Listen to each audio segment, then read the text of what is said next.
केसरी त्योहार विमल, बोलो जुबान केसरी। चमकी चाट से क्या बना है? आलू चाट या फ्रूट चाट, स्वाद बढ़ाए चमकी चाट। क्या बात है, स्वादिष्ट पकोड़े और परेशान, अरे चमकी चाट है इसकी जान। असली स्वाद सिर्फ चमकी चाट।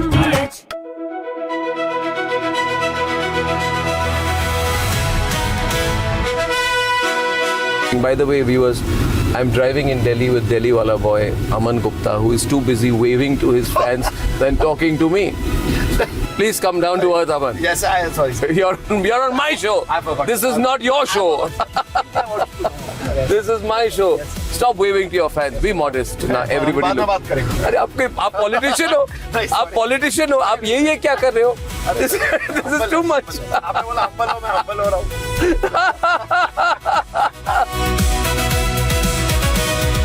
You became very famous during Balika Badhu. At that time, there was a huge amount of fame and focus. Right? There was. People must be writing about you. The paparazzi would have written about. There were no you. paparazzis at that time. You're not that old. Don't.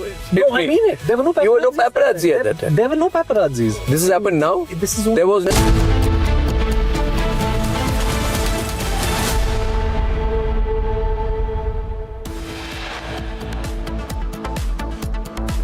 The top headlines today, back-to-back cases of civic apathy comes to light. 2 electrocuted after rain and 1 drowns after falling into an open pit.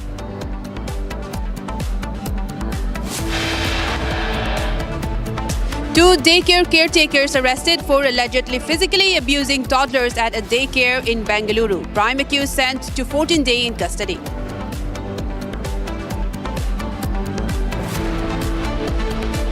DMK versus TVK intensifies in Tamil Nadu. DMK likely to move Supreme Court over TVK minister's comment on Karur stampede.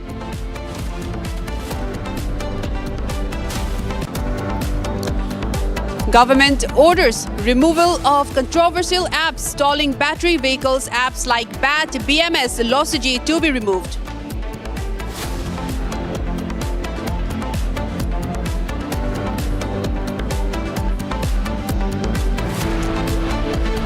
RSS gives a first statement on the Ram Mandir case, says that sentiments have been wounded and seeks investigation into the case.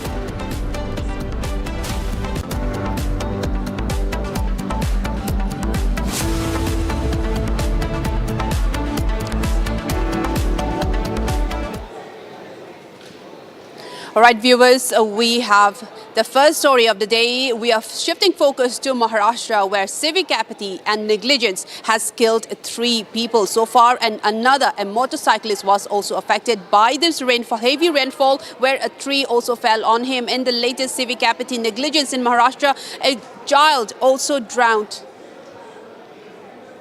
Where in Pune, a 2-year-old Soham Lakhan Kasbe, he drowned after falling into a rainwater-filled pit outside his home, and the pit was one of the 4 that was dug for drainage and allegedly left open without safety measures. Now, Loni Kalbur police have booked an unidentified contractor regarding the matter.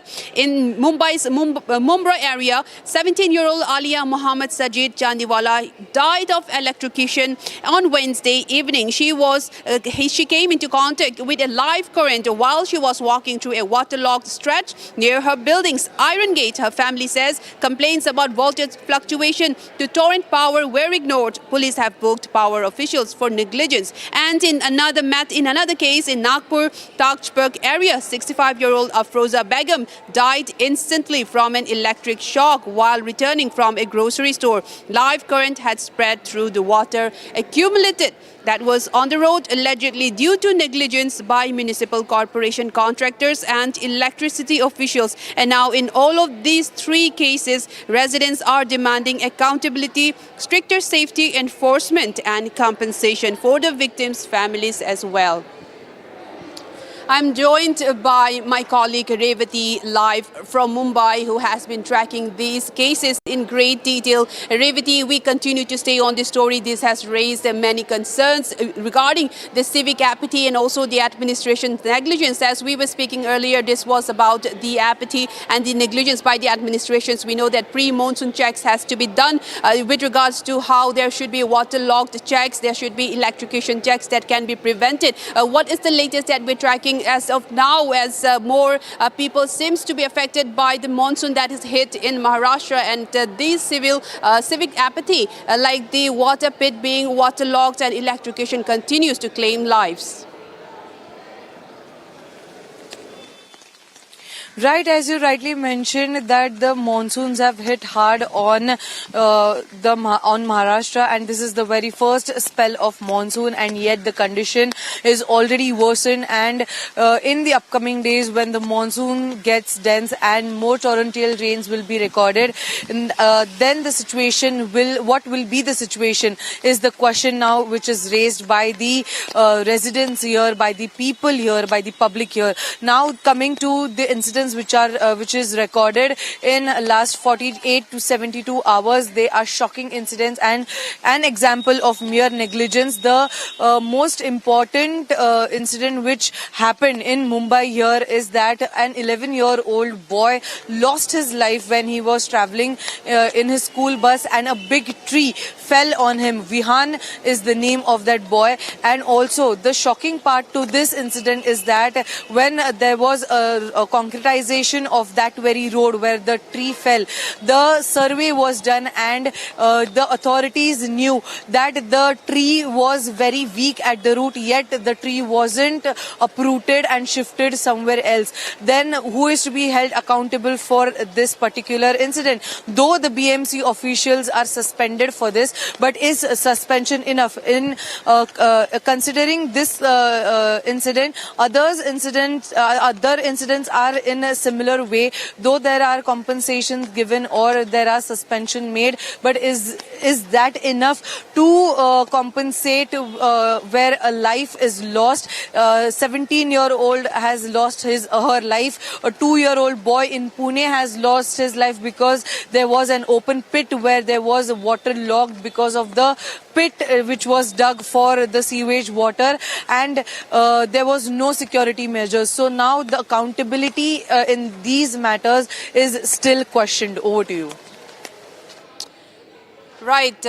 That's right, Revati. This, in fact, has raised many concerns, and many questions also arise with this matter as to who is responsible for fixing or preventing such cases, and who will be held accountable following such deaths that's occurring in Maharashtra. We'll continue to track this story. Thank you so much, Revati, for joining us on this broadcast. And viewers, we move on to another shocking story that's happening from Pakistan. A close relative of the Pakistan Deputy Prime Minister, a relative that's a grandson, has now been under a major scandal that has rocked, and now according to reports that we're getting, the Pak Deputy Prime Minister Ishaq Dar's grandson has been arrested for kidnap and rape. Pakistan Deputy Prime Minister's grandson has in fact raped 2 French and Venezuelan women. Pakistani Deputy Prime Minister's grandson in fact invited the 2 foreign nationals, held them captive and asked them for ransom, and also threatened them that they would sell their organs. This is a latest scandal that has rocked Pakistan, a major scandal where the grandson of the Pakistani Deputy Prime Minister Ishaq Dar has in fact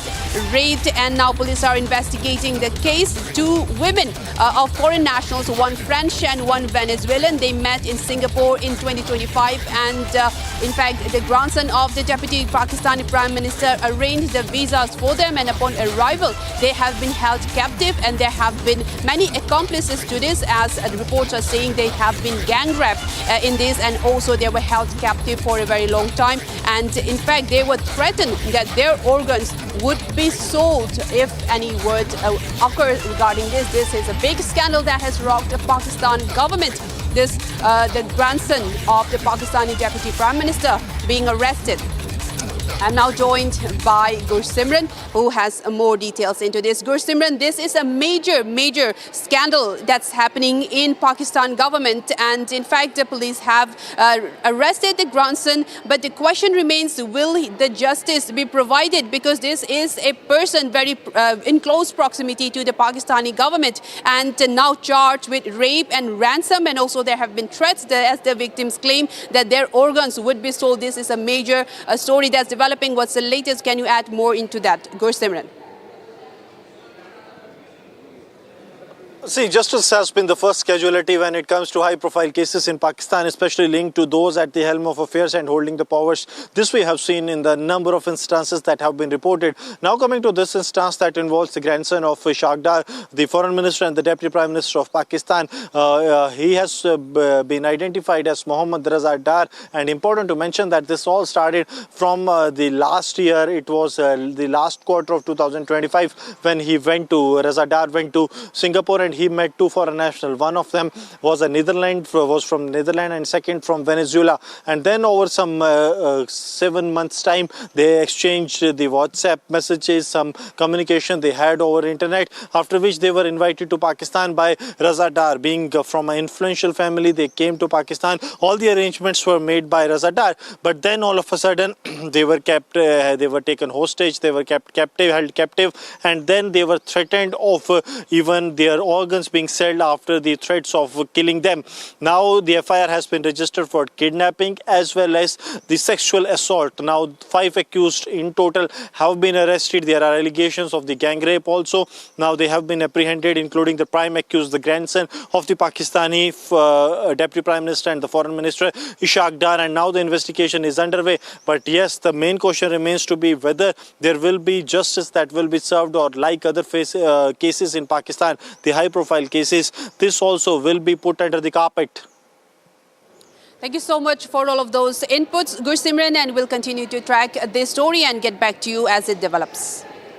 And now, viewers, we shift focus to another horror shocker that happened in Bengaluru, a child daycare. The videos have surfaced of childcare service providers abusing the toddlers that are barely 5 years old. And in the latest that we're tracking, a main accused, Vijay Lakshmi, has been arrested with regards to the child daycare horror center. The center has been closed for now, and in the latest that we're tracking, the 5 more have also been booked under the Juvenile Justice Act with regards to this, and with physical abuse being surfacing on this story. And in the latest that we're tracking, the prime accused Vijay Lakshmi has been arrested and was produced before the court, and the court has remanded the accused to 14 days of judicial custody. The police are also investigating the role of other staff members who were present at the daycare during the incident. Now, investigators are verifying who was on duty at the time when the incident happened and whether anyone else was also involved or did fail to report the alleged abuse, and how long that has been going on in the center. The investigation is continuing and further action is likely based on the evidence gathered. In fact, Republic has also spoken to the whistleblower in this incident. Let's listen into that.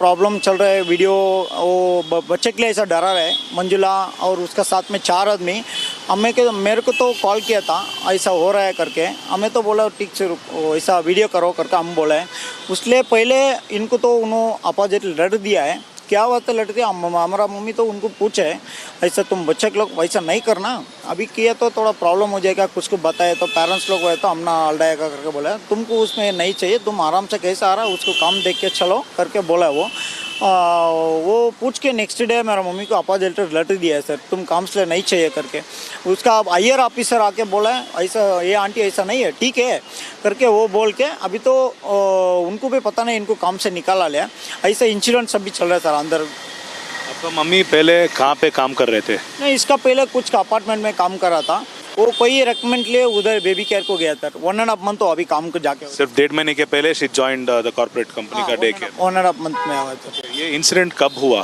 Sir ये तो हमको उन्होंने video लिया date 21, 22, 23 3 दिन में लिया sir 21 of June next last month 21 जून का video है ये वही सर 21, 22, 23 3 दिन वीडियो हम बनाए हैं।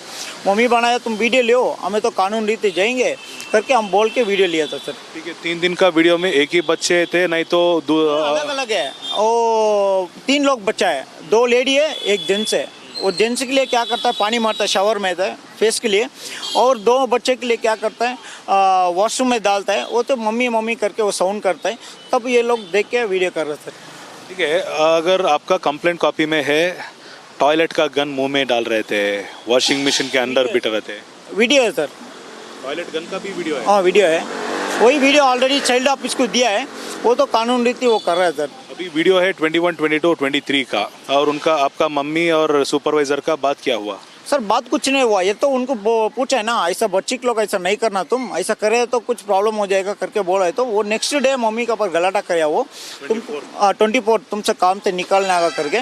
ठीक है, कल 1 दिन तुम आओ करके वो बोल के 1 दिन किया, वो 1 दिन में अपोजिट लट दिया है, दे के उनको काम से निकाल ले रहे सर। उन लोगों को पता था क्या आपका मम्मी वीडियो कर रहे हैं?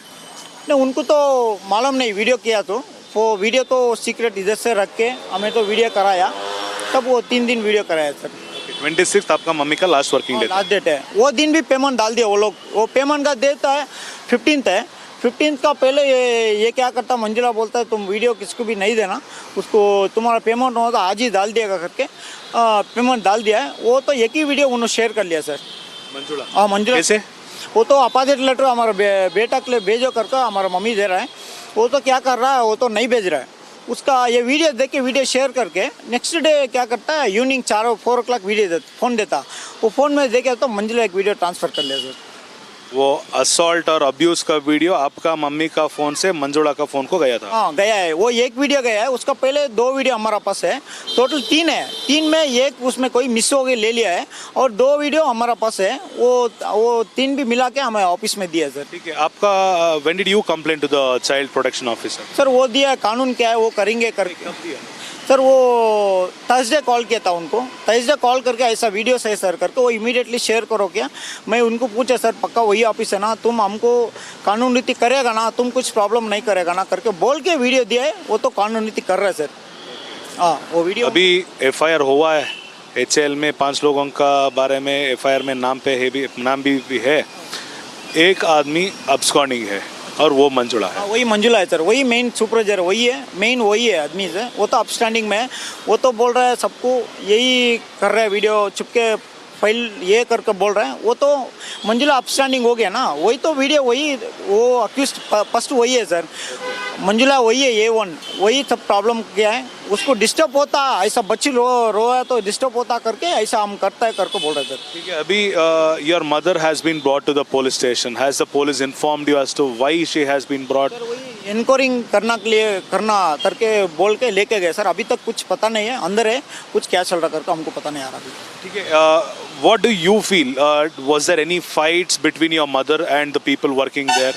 कुछ झगड़ा हो रहा था क्या इन लोगों के साथ और आपका मम्मी के साथ? नहीं कुछ नहीं सर, आराम से है। वो वीडियो कब पूछे ऐसा नहीं करना तुम करके, तब से इनको झगड़ा कर रहा है वो लोग, इनको काम से निकालना करके, निकाले तो ये सभी प्रॉब्लम पता नहीं हो जाएगा बाहर करके उनका प्लान है। बस को उसका पहले हमारा पास वीडियो होता है सर, वो इनको कब से कर रहा है वो तब से हमारा पास वीडियो होता। और कितना वीडियो है आपके पास ऐसा वाला? सर वही है, अभी 3 था, 3 में उन्होंने 1 ले लिया, वो उसमें 3 वीडियो में 2 डिलीट किया था, वो 1 मिस हो गया सर, कहीं मिस हो गया वो ले लिया। आपने बताया सिर्फ 3 वीडियो है, और अभी ये जो वीडियो मीडिया के आने के पहले ही सोशल मीडिया में आया था, कैसा है? वो कैसा है पता नहीं सर, हम कानून नीति किया है और चाइल्ड ऑफिस को हम इन्फॉर्म किया, उनको वीडियो भेजा है, वो कौन मीडिया को दिया करके हमको मालूम नहीं है सर, वो कैसा गया हमको मालूम नहीं, वो हमें तो कानून नीति कर रहा है। ठीक है, so this is Gautam, who mentions the fact that his mother was working at this private office for the last 1.5 months, and she got to know, she witnessed several of these instances over a large period of time, and it was on 21, 22 and 23 of June that she recorded all these videos after her son asked her to do so, and she also tried to convince the supervisor as to not to do this for the infants, and this might have a huge hit on their mental status, after which she was kicked out from her services on 26th, and now she is stationed at the HL police station, where she is being questioned by the HL police officers as to how she recorded the video and and her intentions of recording the video. So we will have to see how the law takes course in the next couple of days and what might unfold in the next couple of days as well. I'm Abhishek BB reporting with video journalist Manjunath KS for Republic TV from Bengaluru. And now, viewers, we are shifting focus to Iran. The former Ayatollah Ali Khamenei, who was killed in the US airstrikes in February.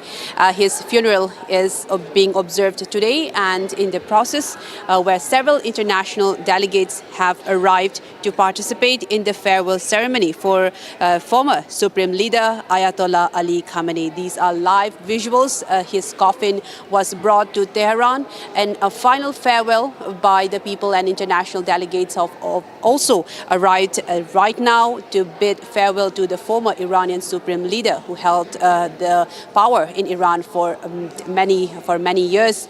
And these are live visuals from Tehran. His coffin was brought to the capital city in Tehran, and also earlier he was also brought to the site where he was killed in a final poetic goodbye for the Iranian leader. Now, international delegates have begun to arrive for Ali Khamenei's funeral, and Indian delegates have also reached this site to pay the last respects in Tehran. اعضای محترم هیئت دولت و مقامات عالی رتبه کشور عزیزمون ایران بودیم که برای آخرین دیدار و وداع با پیکر مطهر رهبر عظیم. However, we are also getting reports that Ayatollah Ali Khamenei's son, Mojtaba, will not be present at the incident, citing security concerns. However, several other international delegates are present. We can see Foreign Minister Abbas Araghchi on the scene. They're present with among Iranian leaders at his either side of him. We can also see Masoud Pezeshkian on the screen there, present for the live final farewell to the former Supreme Leader of Iran. These are live visuals. Ayatollah Ali Khamenei was killed in February as the Israeli-US airstrikes hit Tehran, as it launched many airstrikes in the capital city where he was stationed at, and the airstrikes ultimately killed him in the final week of February when the war between the two nations broke out, and that led to this widespread of war in the West Asian region. And these are top leaders of the Ayatollah Ali Khamenei's funeral, and many religious scriptures are being also cited on this occasion. We can see top leaders, international delegates being arrived, and a mourning ceremony being observed, a final farewell to the leader.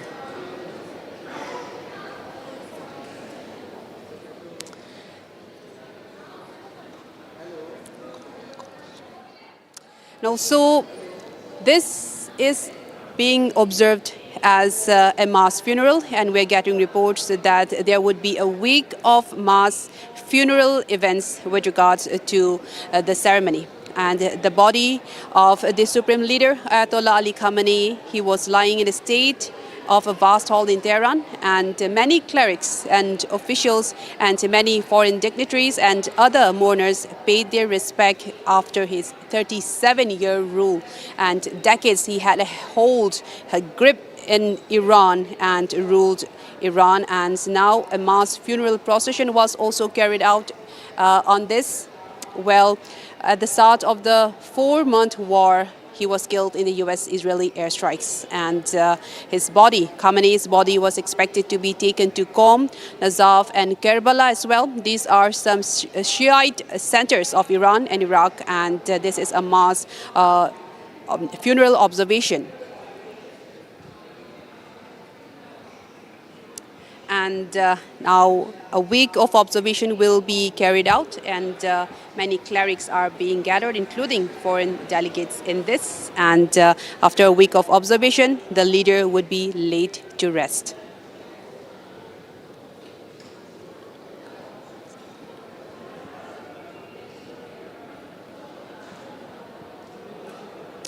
And now, viewers, we shift focus to another story that we're tracking.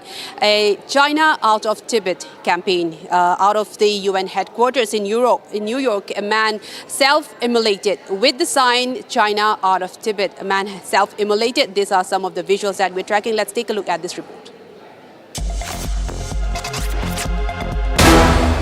A 42-year-old man holding a Tibetan flag died after setting himself on fire in front of the United Nations headquarters in New York. The incident occurred at 42nd Street and 1st Avenue. Rang Zin, who has lived in the United States for about 20 years, crumbled to the ground in less than a minute after he was engulfed in the flames. About 15 seconds later, a pair of first responders with fire extinguishers doused the flames.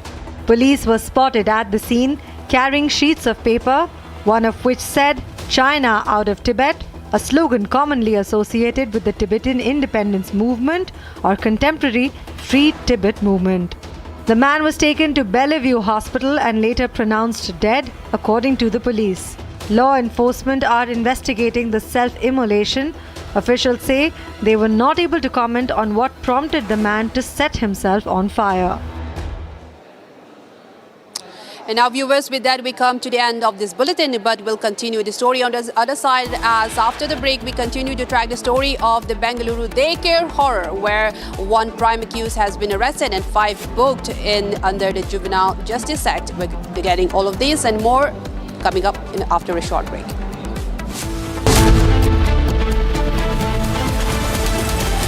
AU current account के साथ मिलता है free UPI QR overdraft facility और एक ही app से bank के सारे काम। AU सोच बदलो और बैंक भी।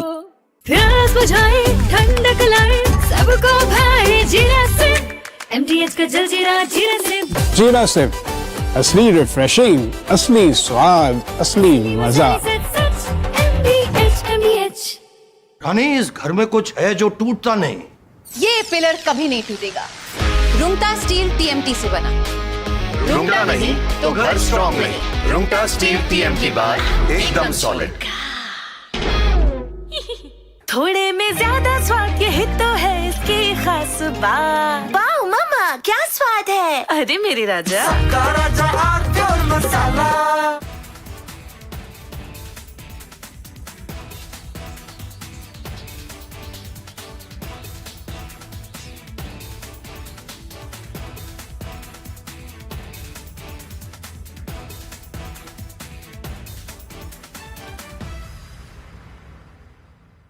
Ladies and gentlemen, I want to talk tonight about an incident where an FIR got registered against 4 people. This is an incident which has happened in Madhya Pradesh, in Ujjain, and there is this strange video which shows a van suspended about 40 feet in the air. And it's suspended with a crane, some kind of a huge big crane. And there are explosives which are put inside this van, and then the van is detonated. Watch this very carefully, ladies and gentlemen. This is apparently during a Muharram procession, where the organizers fill a car with explosives, lift it 40 feet in the air with explosives, put a slogan on the vehicle saying, Le fir aage, which means, look, we are back. And then they explode the van. And at that point of time, there are posters put, there's a lot of mayhem. It's also seen in the video that there are 2 people who are waving red flags before the blast, and the car is detonated mid-air amidst the spectators. There are videos from an Instagram account which also show a young man performing other explosion-related stunts, such as filling a drum with explosives and blasting it. And there are intense explosives used out there. This is all a celebration of explosions. These are not fireworks, let me tell you this, viewers. Now, the police arrested the accused, and there was a procession of the accused also taken out. The accused identified as one Shoaib, Zahid Khan and Taslim. Shoaib organized the event, and Zahid and Taslim were the ones waving the flag while standing on the vehicle before the vehicle was blown up. This is what has happened. And this is the strangest and most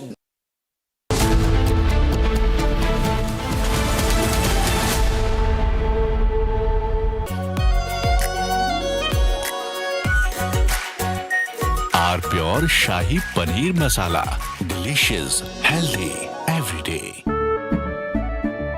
केसरिया से मन जोगी हुआ रे, दिल झूमे देखो मतवारा हुआ रे। केसरिया से मन जोगी हुआ। हर पल मनाओ केसरी त्योहार। विमल, बोलो जुबान केसरी। चमकी चाट से क्या बना है? आलू चाट या फ्रूट चाट, स्वाद बढ़ाए चमकी चाट। क्या बात है? स्वादिष्ट पकोड़े और फरसान, अरे चमकी चाट है इसकी जान। असली स्वाद सिर्फ चमकी चाट। Ladies and gentlemen, yesterday I said that Bhagwan Man's problem is that in the process of covering up one lie, he is lying a second time. So to cover two lies, he lies a third time and a fourth time. And now he's in a big trap. He is doing everything possible to save his job. But it's going to become more and more difficult for him. Plus, I think he has some very foolish advisors. You see, this controversy is about a younger Bhagwant Mann. He's about 52 years now, 52 or 53. And the video apparently goes back to the time he was 39 years old. This is a video he's released. Let me first show you the other video, the controversial video. This, ladies and gentlemen, is a picture of Bhagwant Mann at the age of 39. And visibly, over the last 13 years, he's aged. There's nothing wrong with that. We all age. But there's a distinct difference in facial appearance. I'd like to show you a picture of Bhagwant Mann at present, which is about 52, 53 years old. And Bhagwant Mann on the other side at the age of 39, when he was a performer. Well, he is still a performer in a way. But there's a distinct physical difference. A, he's put on a lot of weight. His face is much more puffy. He's older. He's wearing a turban. He was not wearing a turban at that time. Not always, at least. Not always photographed with a turban. And so there's a distinct difference. So if you see the picture of the younger Bhagwant Mann, you'd actually have a blink and miss moment. Is this the same guy, you'd say? We all age. But some people, their appearance changes distinctly between 12 to 13 years. They're almost unrecognizable. And Bhagwant Mann is, fortunately or unfortunately, among those people. Now, what Bhagwant Mann is trying to say is, the guy you see in the pictures, in the sacrilege video, is not me. And he's banking on the fact that he looks different now. Now look at the picture on the left-hand side, the younger Bhagwant Mann. And look at the pictures on the right-hand side, which is the sacrilege video of 2014, 13 years back, of a younger Bhagwant Mann. And now they look much more similar, don't they? In fact, the more you go close up, you'll find it's probably the same guy. Now, Bhagwant Mann's argument can be privately to some people that if I did something sacrilegious 13 years back, why is it being picked up now? His detractors say it doesn't matter. You did something very bad. Now, to cover himself up, I'll go to the second set of pictures now, which will be of the first original video and the video he's released. In the first original video, Bhagwant Mann is seen doing something terrible, disrespectful, and sprinkling alcohol on pictures of Sikh gurus. And that's the original video. Today, for some strange reason, Bhagwant Mann has come out with his own video and go. From Asia's largest news headquarters, setting the agenda for Bharat.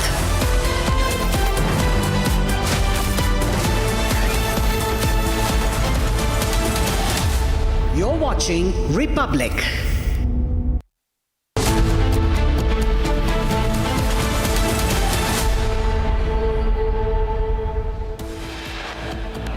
The top headlines. Today's back-to-back cases of civic apathy comes to light. 2 electrocuted after rain and 1 drowns after falling into open pit. 2 daycare caretakers arrested for allegedly physically abusing toddlers at a daycare in Bengaluru. Prime accused sent to 14-day custody. DMK versus TVK intensifies in Tamil Nadu. DMK likely to move Supreme Court over TVK minister's comment on Karur stampede.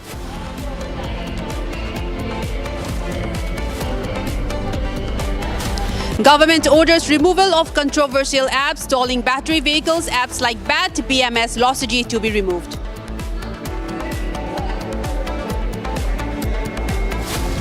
First statement by RSS on Ram Mandir theft controversy. RSS says sentiments of the devotees wounded, calls for strict action.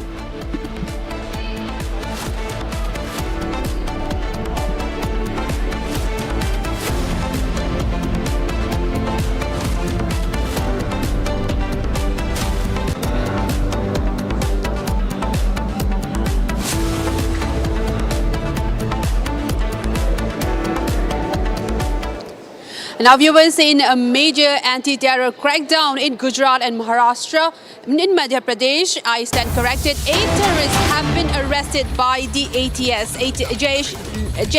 Terrorists arrested by Gujarat ATS from Gujarat and Madhya Pradesh. We are getting reports that 8 Jaish terrorists have been arrested by the Gujarat ATS, and the accused was associated with the proscribed terror organization Jaish-e-Mohammed from various districts of Gujarat and Madhya Pradesh. And this after a major crackdown by the Gujarat ATS, where 8 Jaish terrorists have now been arrested by the Gujarat ATS, and they have been operating, in fact, in both Gujarat and Madhya Pradesh. 8 terrorists who have been associated with the proscribed terror organization Jaish-e-Mohammed (JEM) have been arrested from various districts of Gujarat and Madhya Pradesh. This coming in a major anti-terror crackdown in several districts in Gujarat and Madhya Pradesh. I'm now joined by my colleague Swarnali, who has been tracking these stories and has more inputs for us. Swarnali, thank you so much for joining us. Can you tell us more into how this crackdown took place? We're getting reports that 8 JEM, the Jaish-e-Mohammed terrorists, have been arrested, not just in Gujarat but also from Madhya Pradesh. Right, Amrita, let me tell you, in a major crackdown by Gujarat ATS, 8 terrorists have been arrested by Gujarat ATS, 7 from Gujarat and 1 from Madhya Pradesh. Now, let me tell you, if we talk about the age range of all these accused terrorists, it is from 18 to 22, which clearly shows that a young brigade of terrorists have been arrested by Gujarat ATS, 4 from Patan district of Gujarat, 2 from Banaskantha, 1 from Navsari and 1 from Devas area of Madhya Pradesh. Now, let me tell you, this comes after the major crackdown in the Raisin attack which was being planned, and Raisin module which was being decoded by Gujarat ATS. After that, this is a major crackdown. And they belong to banned Jaish-e-Mohammed, and now 8 terrorists have been arrested by Gujarat ATS. They have been booked under several acts of unlawful and stringent activities, terrorist laws. So this is a major update right now, and after the investigation of these 8 terrorists, there might be a link that will be unfolded in this entire case. But what is to be noted is that this is young brigade, age ranging from 18 to 22, and 7 from Gujarat, 1 from Madhya Pradesh, which is very important to be noted in a times when various modules are being cracked open by ATS across country. 1 from Gujarat, as we know that Gujarat ATS is constantly behind the drug racket and terrorist modules. This is a major update right now. Back to you. Swarnali, I hear you mentioned Raisin attack. Raisin is one of those very untraceable compound that can be used in food and immediately kill people, a very poisonous substance. So could you also tell us how did the Gujarat ATS came to know about this particular attack? Were they tracking this particular group for a long time, or was there a tip-off from one of the insider? How did this particular arrest was made? Can you tell us more into that? Just to correct, I was talking about Raisin module which was being cracked before few months, and post to which this is a major update by the Gujarat ATS, that module of 8 terrorists who are accused to be connected with Jaish-e-Mohammed, which is a banned terrorist organization also involved in separatist activities of the country. They have been arrested by Gujarat ATS, 7 in Gujarat and 1 from Madhya Pradesh. If we talk about the districts, 4 from Patan, 2 from Banaskantha, 1 from Navsari and 1 from Madhya Pradesh. Now, it is to be seen that it is under investigation, and post-interrogation there might be various links which can come across for the further module, and there might be an update to this entire story. We are going to keep you updated. Back to you. Right, Swarnali, thank you so much for giving us all of those inputs in this, and we'll continue to track this story in this anti-terror crackdown. And now, viewers, we move on to another story regarding the Ram Mandir temple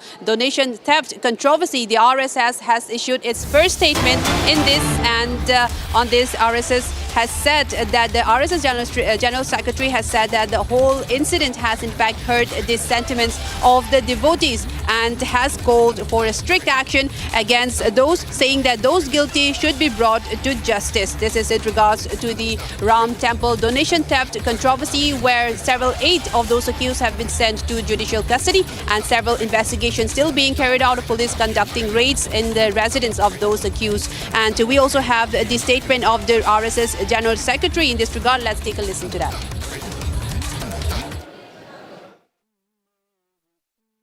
दान पात्रों में जमा राशि की चोरी की दुर्भाग्यपूर्ण घटना से समूचे समाज और राम भक्तों को भावना एवं श्रद्धा को आघात पहुंचा है तथा इस घटना से हम सभी आहत हैं। श्री राम जन्मभूमि तीर्थ क्षेत्र न्यास के आग्रहपूर्वक निवेदन पर उत्तर प्रदेश सरकार ने विशेष जांच दल का गठन कर उसकी अनुशंसा पर कानूनी प्रक्रिया प्रारंभ की है। जांच में जो भी दोषी पाए जाएंगे उन्हें कठोर दंड हो यह सुनिश्चित करना आवश्यक है।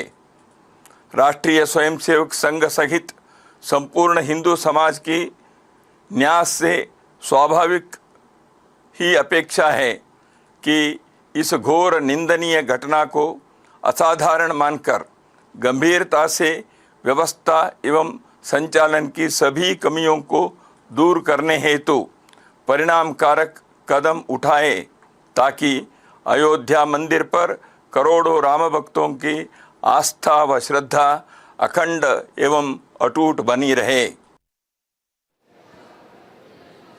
And now, viewers, we are also joined on the phone line by renowned author Dr. Ratan Sharda. And thank you so much for joining us, Dr. Sharda, on this. And I would like your comments. And now, with the Ram Temple donation theft controversy, the RSS has finally spoken out on this as well. And they have also called for strict action, a stringent action against those who are guilty and responsible for carrying out this theft as on the temple donation. What are your comments on this latest developments that's coming in? See, first of all, for people to expect RSS to give immediate and reaction is never RSS nature. So RSS has given its response after carefully looking at the entire episode and what's happening so far. And anybody should welcome this statement. RSS does not follows every law and believes in moral, ethical grounds for every kind of activity. So this particular statement is in line with that thinking that whether it's whoever the people, including its own the Sangha ideological parivar people, if the management has not been done properly, there are mistakes. They have to be removed very strongly, and also demand for asking strict action is also in line with how RSS looks at ethical values and moral values. And I think this should restore some confidence in people of the mind of the people that there is nothing wrong with the approach towards Ram Mandir. The high standards expected are there. Slippage has happened, and slippage has to be removed with full firmness and very strongly.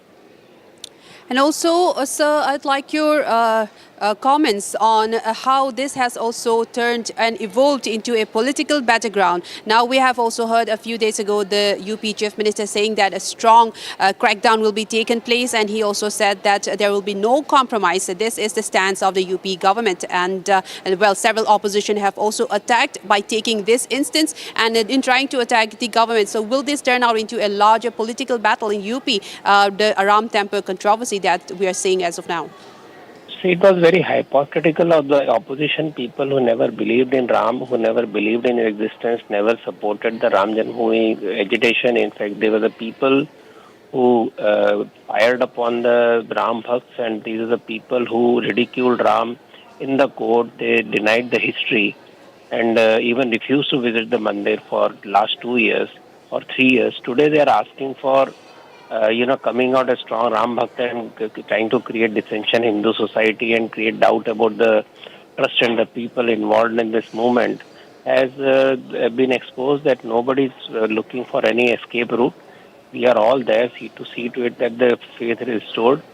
And the opposition should stop dividing Hindu society, stop playing with sentiments and going hyper over all this. They have a right to speak on these matters. They always speak on every such matter, whether it's Hindu, Muslim or Christian. But just to single out one particular community and one particular instance to show the entire society and movement in a poor light was highly condemnable, and I hope they will understand that they are hurting their own image by playing this hypocritical kind of role. Right. Thank you so much, Dr. Ratan Sharda, for joining us on this broadcast and giving us your insights into this matter. And now, viewers, we move on to another story, a major story that's coming in from New York. This is regards to Tibet, big protest, and a man who was identified as Lobgar Rangzin, a 42-year-old, he planted a Tibetan flag on the sidewalk in front of the United Nations headquarters in New York, and he was dressed in full monastic garb as well. And there he carried out the last words in his last protest, China out of Tibet, in a protest against China, and he self-immolated after that. Let's take a look at this report and get to know more story in this.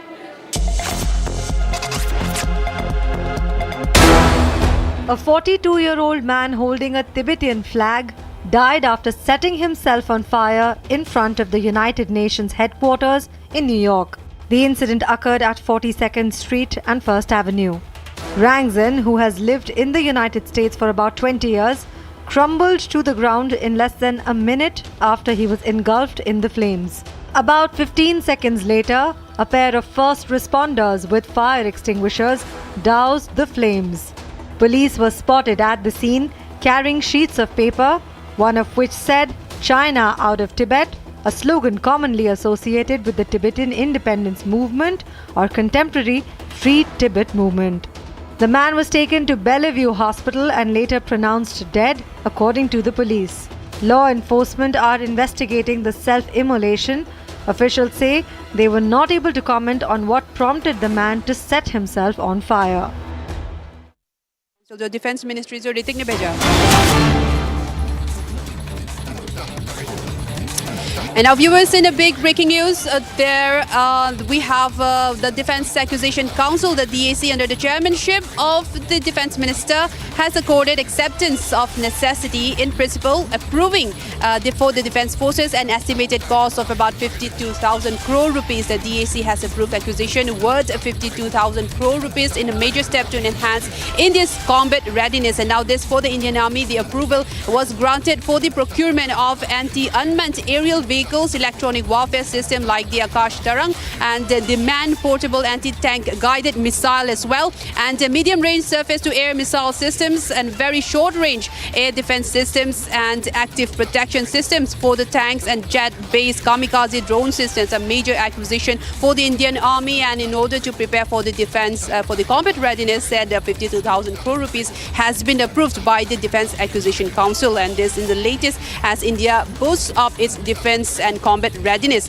And some of the announcements of the approval that was granted was for the procurement of the anti-unmanned aerial vehicles and Akash Tarang, a major electronic warfare system, and other anti-tank guided missile as well, and surface-to-air missile and other drone system, kamikaze jet-based kamikaze drone system have also been approved in this.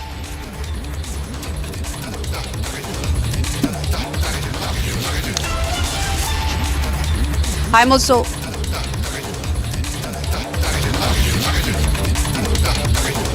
right. I'm now joined by my colleague Ishan, who has more stories into this. Ishan, I'll get back to you and give us more details into this. The Defense Acquisition Council has approved 52,000 crores of acquisitions today, including Akash Tarang. Now, this Akash Tarang is a new system that has been designed for electromagnetic wave protection against UAVs for the Indian. This is a made in India system and is being approved for the first time, developed by DRDO and in conjunction with various design bureaus available. This will be a very big step for the Indian manufacturers, and most of the components along with other details of the acquisitions are coming along. Apart from that, we also have acquisition of man-portable anti-tank guided missile systems. Now these man-portable anti-tank guided missile systems are very important because during the recent conflicts and wars we have seen that the most UAVs and most of the unmanned aircrafts and unmanned vehicles that are being used, this is a potent deterrent to those and would provide defense forces a major boost in providing net security to the other machinery and other units that are there. Apart from that, we are also acquiring very short-range missile systems. Now, these very short-range missile systems are the last line of defense against fighter jets and UAVs, and a lot of these were on the purchasing block earlier also, but were not approved. This is the time that they got approved, and now we'll be seeing them also being added to our defense systems. The Indian Air Force is also getting a fixed wing pseudo-satellite. Now these pseudo-satellites are very important because they have the ability to cruise at altitudes of up to 100 kilometers in the air, and they can cruise using solar and wind energy for up to 100 days. They provide critical ISR capabilities to the Indian Air Force, and all of this being purchased in this version of the DSE. Back to you. Thank you so much, Ishan, for giving us all of those details, and we'll continue to get back and track on this story that has been approved by the Defence Acquisition Council on the India's combat readiness. And now, viewers, we move on to another major boost for the India's defence and Indian Navy this time, as this comes against on the visit of the Indo-Japan friendship ties. And now a unicorn warship project has been approved by Indian Prime Minister Narendra Modi and the Japanese Foreign Minister Yoko Kamikawa. And the unicorn warship project will be in charge of producing many stealth warships. This will be a big boost for the Indian Navy as well. Let's take a look at this report. India and Japan have officially signed a historic defense agreement focused on naval stealth technology. This marks the first instance of Japan sharing such sensitive military hardware with the Indian Armed Forces. At the center of this agreement is the Unified Complex Radio Antenna Project, better known as UNICORN, a next-generation naval mast system designed to transform the way warships operate in contested waters. On any modern warship, the mast is the tall structure that carries antennas and sensors for communication, navigation, radar, and electronic warfare. These exposed systems are vital for operations, but they also create a major vulnerability.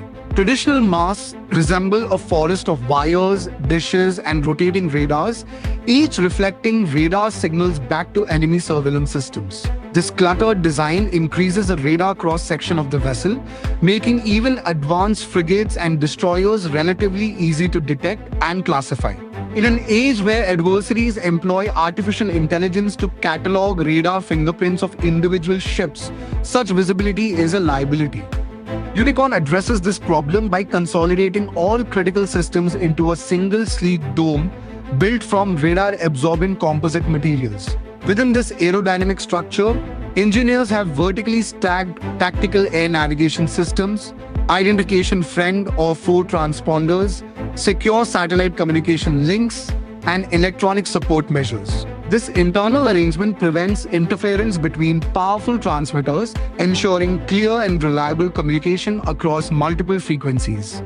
The protective casing shields sensitive electronics from harsh maritime weather while simultaneously reducing the ship's radar signature to a fraction of its original size. To an enemy operator scanning the ocean, a destroyer equipped with UNICORN could appear no larger than a small civilian vessel, granting commanders the ability to maneuver undetected. Bharat Electronics Limited will lead domestic production in India, working alongside Japanese firms such as NEC Corporation, ensuring both technological absorption and secure supply chains. The strategic implications for India are profound. The Indian Navy currently relies on legacy communication systems that lack the stealth characteristics demanded by modern maritime combat.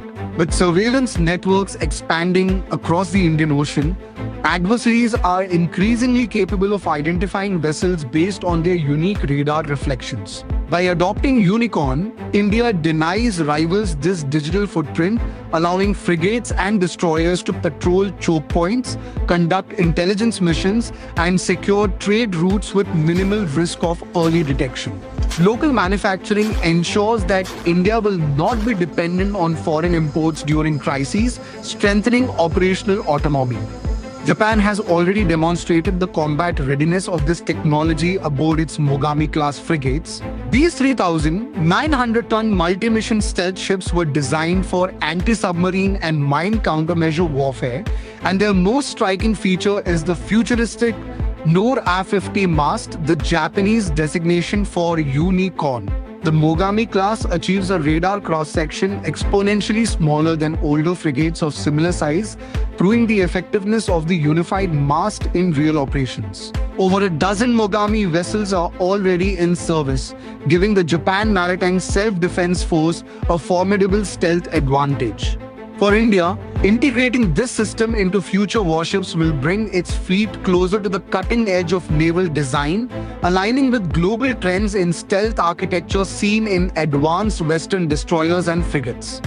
Beyond stealth, Unicorn represents a broader shift in naval philosophy. Modern combat increasingly revolves around electromagnetic dominance, where control of communication, radar, and electronic warfare systems dictates victory at sea.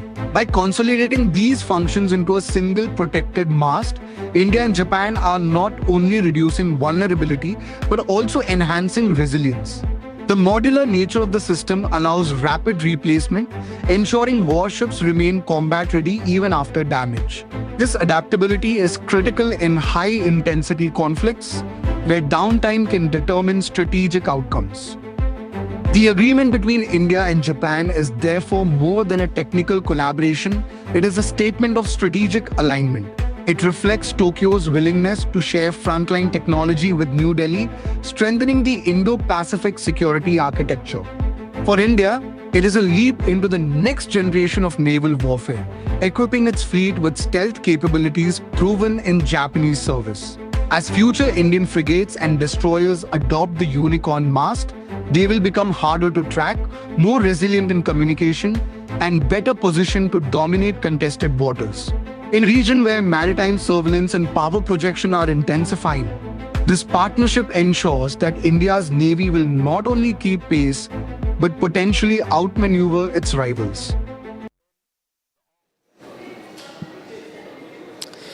And now, viewers, we turn our attention to West Bengal, where the UCC debate is all set to intensify in the assembly. Now, a high-level meeting will be held today in Nabanna with regards to the discussion of the UCC draft bill, and also an expert committee that is headed by a former Supreme Court Judge, Justice Ranjana Prakash Desai, will also examine the UCC draft bill before it is placed in the West Bengal State Assembly. Let's take a look at this report.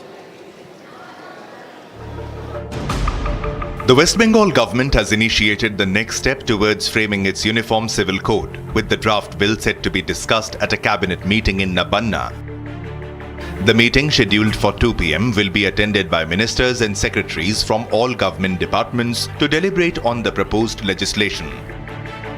The state cabinet has already approved the formation of an expert committee to examine the draft uniform civil code bill.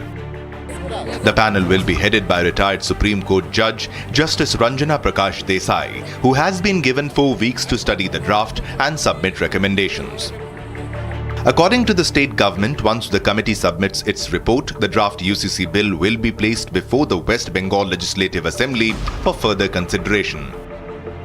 The move comes as the Uniform Civil Code continues to remain a key political and legal issue, with several states examining similar legislation. The expert panel's recommendations are expected to shape the final draft before it is formally introduced in the Assembly. Well, viewers, that's a wrap from me for now, but we'll continue to track more stories for you on the other side, coming up after a very short break with regards to the Bengaluru daycare horror, where 2 have been arrested, the prime accused including, and 5 booked under the Juvenile Justice Act, and the prime accused sent to 14-day custody. Coming up next.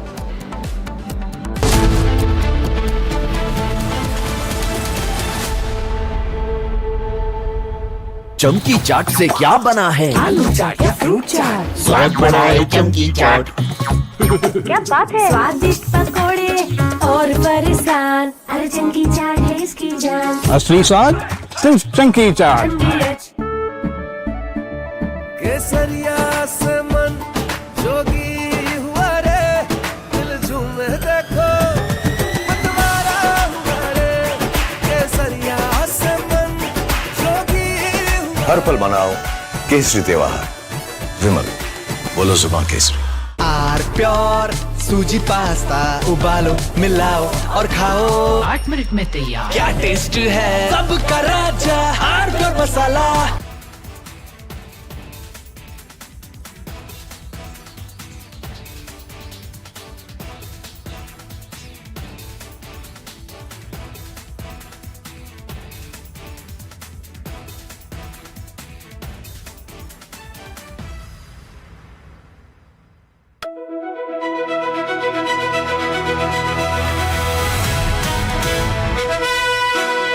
By the way, viewers, I'm driving in Delhi with Delhi wala boy Aman Gupta, who is too busy waving to his fans than talking to me. Please come down to earth, Aman. Yes, I am sorry. You're on my show. I forgot. This is not your show. This is my show. Stop waving to your fans. Be modest. Now everybody look. अरे आप politician हो. आप politician हो. आप ये क्या कर रहे हो? This is too much. आपने बोला हम्बल हो, मैं हम्बल हो रहा हूँ।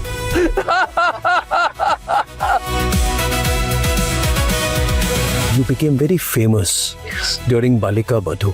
At that time, there was a huge amount of fame and focus, right? There was. People must be writing about you. The paparazzi would have written about you. There were no.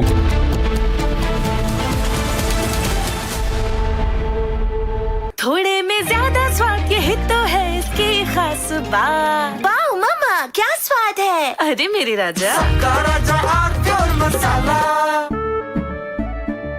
केसरिया से मन जोगी हुआ रे दिल झूमे देखो मतवारा हुआ रे केसरिया से मन जोगी हुआ। हर पल मनाओ केसरी त्योहार। विमल, बोलो जुबान केसरी। प्यास बुझाए ठंडक लाए सबको भाए जीरा से MTH का जलजीरा जीरा से। जीरा सिप, असली रिफ्रेशिंग, असली स्वाद, असली मजा। Ladies and gentlemen, I want to talk tonight about an incident where an FIR got registered against 4 people. This is an incident which has happened in Madhya Pradesh, in Ujjain, and there is this strange video which shows a van suspended about 40 feet in the air. And it's suspended with a crane, some kind of a huge big crane. And there are explosives which are put inside this van, and then the van is detonated. Watch this very carefully, ladies and gentlemen. This is apparently during a Muharram procession, where the organizers fill a car with explosives, lift it 40 feet in the air with explosives, put a slogan on the vehicle saying, "Le fir aage," which means, "Look, we are back." And then they explode the van. And at that point of time, there are posters put, there's a lot of mayhem. It's also seen in the video that there are 2 people who are waving red flags before the blast. And the car is detonated mid-air amid...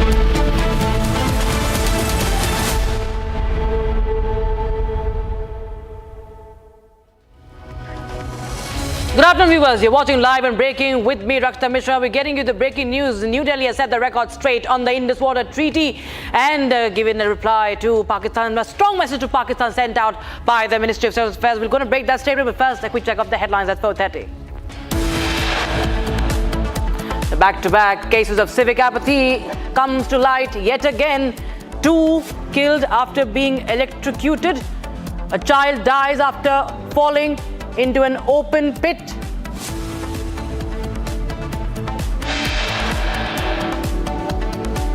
Bengaluru daycare horror, 2 arrested in the case.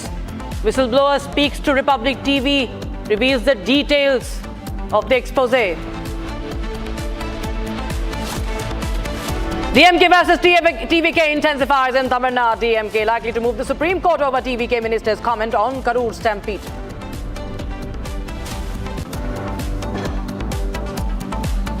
Government orders removal of controversial app stalling battery vehicles. Apps like Velocity to be removed.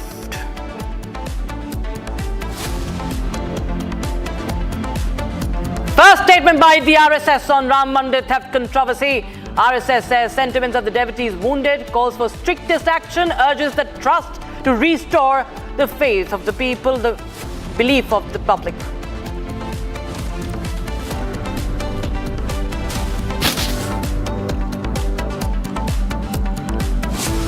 We start with breaking news coming in, viewers. The Ministry of External Affairs has responded to the Indus Water Treaty, the conferences that have been taking place, the anti-India conference in Islamabad, and India's position is being, of course, once again reiterated by Mr. Ranadhir Jaiswal, the spokesperson of the MEA, saying that the Indus Water Treaty remains in abeyance in response to Pakistan's continued sponsorship of cross-border terrorism.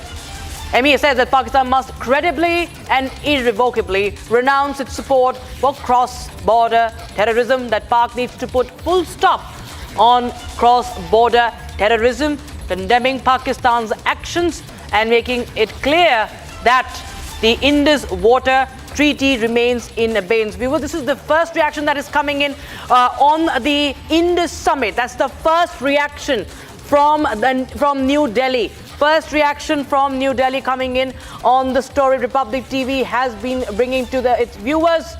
Republic TV closely tracking the reaction that have come in. The letter of the Pak apologist lobby that also talked about diplomacy and reopening borders, restoring the IWT, lamenting the IWT being in abeyance.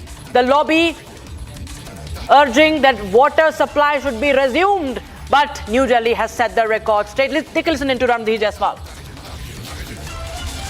Siddhant, your question regarding IWT, I would reiterate what we have said earlier as well.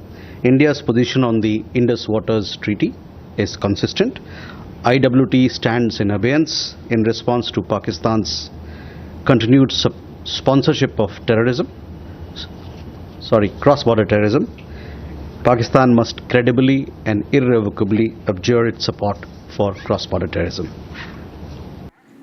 My colleague Chandrakala Chaudhary joining us live on the broadcast, tracking the response of the MEA. Chandrakala, tell us more details. This is the first response after Republic TV has been closely tracking this story, this anti-India summit that has taken place in Pakistan. Chandrakala, this is the first time that the MEA has responded to that news break and, of course, reiterating India's position, India's stance on the Indus Water Treaty.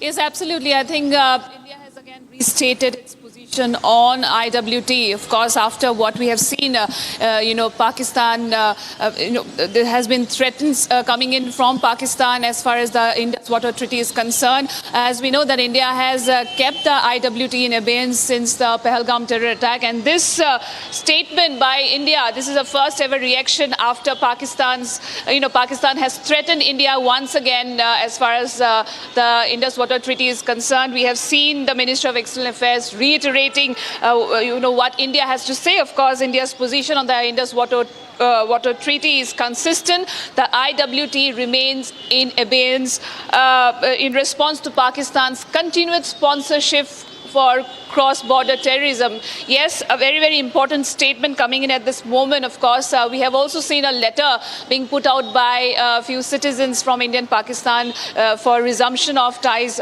to restore peace talks between both the countries. But yes, we have also seen how Pakistan has threatened India of warning India if they continue to keep the Indus Water Treaty in abeyance, and saying that they would cut off hands if someone dare to touch the IWT. So this is a huge statement coming in from India, restating again and again what our position is, saying that, Indus Water Treaty remains in abeyance as far as the situation between both the countries is concerned, and there will be no change in our position. Pakistan must credibly and irrevocably renounce its support for cross-border terrorism. So yes, a very, very important development as far as this situation on IWT as tension mounts on the Water Pact. Right, Chandrakala, many thanks for joining us with those details coming in. We'll keep revisiting that story, viewers, on Republic TV. And meanwhile, viewers, we have some more breaking news coming in. This is from Gujarat, that 8 Jaish-e-Mohammed terrorists have been arrested by the Gujarat ATS from Gujarat and Madhya Pradesh both. 8 terrorists arrested by the anti-terror squad. They're accused of being associated with proscribed terror organizations that is the Jaish-e-Mohammed, from various districts of Gujarat and Madhya Pradesh. So this is the crackdown and ATS raids several locations of Gujarat and Madhya Pradesh. In this case, viewers will display the photographs of those arrested, and this is the visual, in fact, of the arrested individuals, the 8 terrorists who have been arrested by the Gujarat ATS. And in fact, we'll just get more details, viewers. The crackdown on the Jaish-e-Mohammed network continues, and in different districts, in various districts of Gujarat and in Madhya Pradesh, they were attempting to build an active terror network. They were attempting to recruit members and spread the jihadi ideology within the state. These are the names and faces of the arrested terrorists, the 8. How they were they were involved with the Jaish-e-Mohammed, and they were spread across Gujarat and Madhya Pradesh, and pushing for the jihadi ideology. And Swarali gets us more details. Swarali, over to you.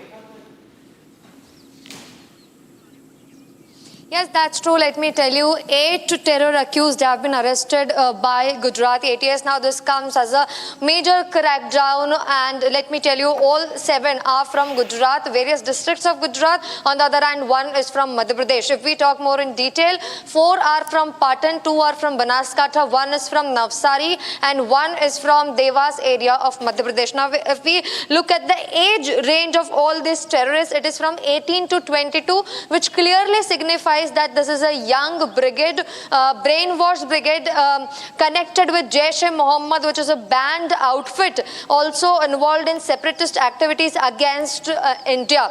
Now, if we talk about the names of these terrorists who are arrested: Ahmed Abdullah, Ibrahim Hussain, Mudassar, Zakaria, Mufti, Muhammad Amin, Muhammad Abdul Rahman, and Bilal, who hails from Madhya Pradesh. This is a major crackdown, as we know that few months ago, Gujarat ATS had also made a major crackdown in the Raisin module, post to which, after a few months now, this is a major step taken by Gujarat ATS. It's a continuous effort by ATS regarding drug cartels, drug rackets, on the other hand, anti-terrorist activities and people who are involved in such activities. Now that they are arrested, after the interrogation, there's a possibility the further module or racket or a nexus might unfold as the interrogation and investigation goes ahead. Back to you. Thanks, Swarali, for joining us with the details coming in on that story, the crackdown on the Jaish-e-Mohammed terror network operating here in Gujarat and Madhya Pradesh. Viewers, now we'll bring you more stories that we are tracking for you. There is a story that is coming in, viewers. A protester who has been identified as Logba Rangzen, dressed in full monastic garb when he planted a Tibetan flag on the sidewalk in front of the United Nations headquarters in New York. He was protesting against China, and then he self-immolated along the busy street during the evening rush. The 42-year-old was taken to the hospital where he was pronounced dead. The flag was still in place about an hour after the shocking display as cops investigated the scene. Here's more.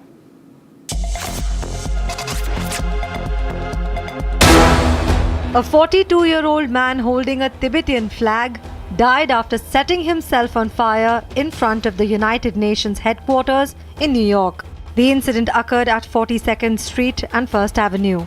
Rangzen, who has lived in the United States for about 20 years, crumbled to the ground in less than a minute after he was engulfed in the flames. About 15 seconds later, a pair of first responders with fire extinguishers doused the flames. Police were spotted at the scene carrying sheets of paper, one of which said "China out of Tibet," a slogan commonly associated with the Tibetan independence movement or contemporary Free Tibet movement. The man was taken to Bellevue Hospital and later pronounced dead, according to the police. Law enforcement are investigating the self-immolation. Officials say they were not able to comment on what prompted the man to set himself on fire. Viewers, the update coming in as far as the Bengaluru JK horror is concerned. The police have now arrested 2 individuals in this case where child abuse case has been reported from the private daycare center.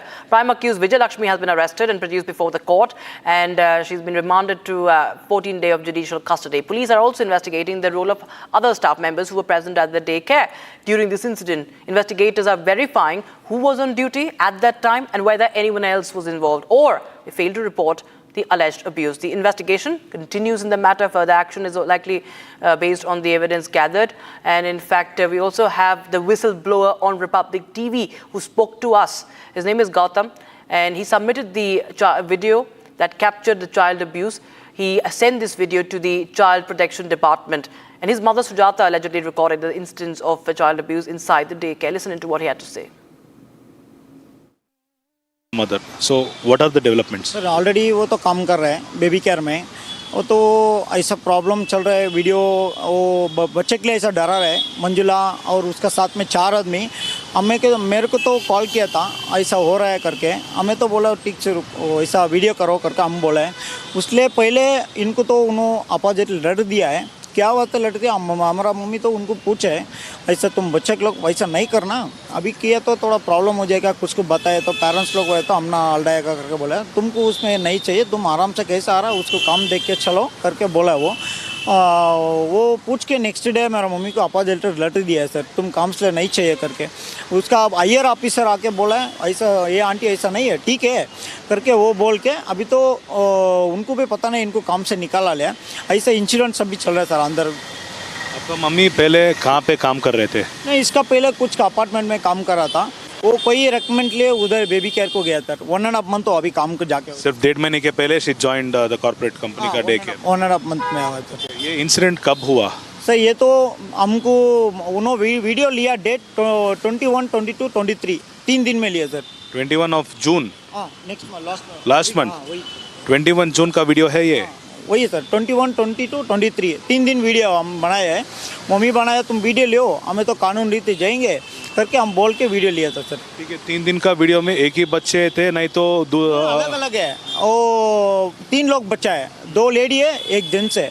वो gents के लिए क्या करता है पानी मारता है shower में था फेस के लिए, और 2 बच्चे के लिए क्या करता है वॉशरूम में डालता है, वो तो मम्मी मम्मी करके वो साउंड करता है। तब ये लोग देख के वीडियो कर रहे थे। Meanwhile, viewers, the Child Rights Protection team has reached the spot as the investigation intensifies in the matter. The Child Rights Protection team has taken suo motu cognizance of the case, and they have reached the daycare center for taking cognizance of the matter. And this story, viewers, on Republic TV, we're bringing you all the angles, and it's a case that has in fact shook the nation, and these are horrific visuals that had come in, how children were made to sit in the washing machine, toilet spray being used to. This is child abuse, viewers. You can see the visuals, and now the protection team has reached the spot in the Bengaluru Capgemini daycare center case. And the National Commission for Protection of Child Rights has also taken cognizance of the matter. That's NCPCR, and in fact, they've also written a letter yesterday to Bengaluru Urban Deputy Commissioner to inquire into the matter after the reports came in.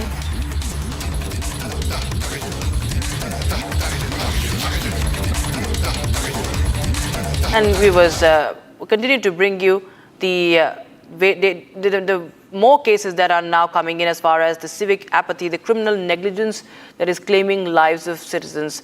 Now, in 3 tragic deaths in Maharashtra, they are raising questions, and they are not just 3, viewers. In the past 3 days, there are multiple deaths that have been reported, raising serious questions about civic apathy and negligence. Now, in Pune today, we learn about a 2-year-old Soham Kasbe who drowned after falling into a rainwater-filled pit outside his home.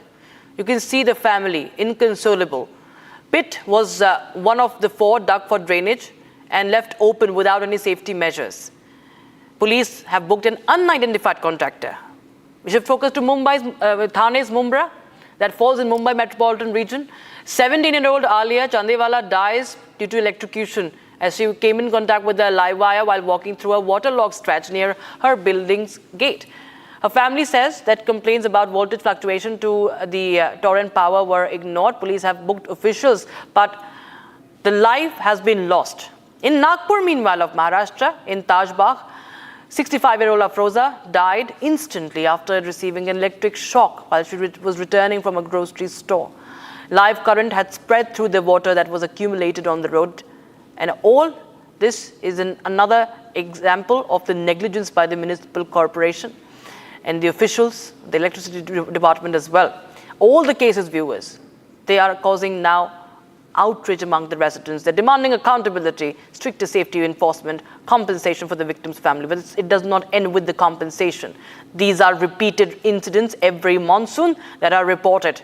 And in the first spell of the monsoon, in only 72 hours, we have at least 6 of these visuals from Maharashtra itself. We showed you from the visuals from Junagadh of Gujarat also yesterday. Fatal. This negligence has turned fatal, viewers, for the taxpayer. And viewers, on to the Ram Mandir donation theft row. RSS, who played an important part in leading the movement for Ram Mandir, has issued the first statement after the theft controversy, and the investigation is underway. Now, RSS General Secretary Dattatreya Hosabale says that the incident has hurt the sentiment of the devotees, that the RSS is hurt, and also saying that it is calling for strictest action against those who are guilty, urging the trust to restore public trust, the trust of the people, the faith of the people, and also calling for the Hindu community to exercise patience and restraint. Listen into Dattatreya Hosabale.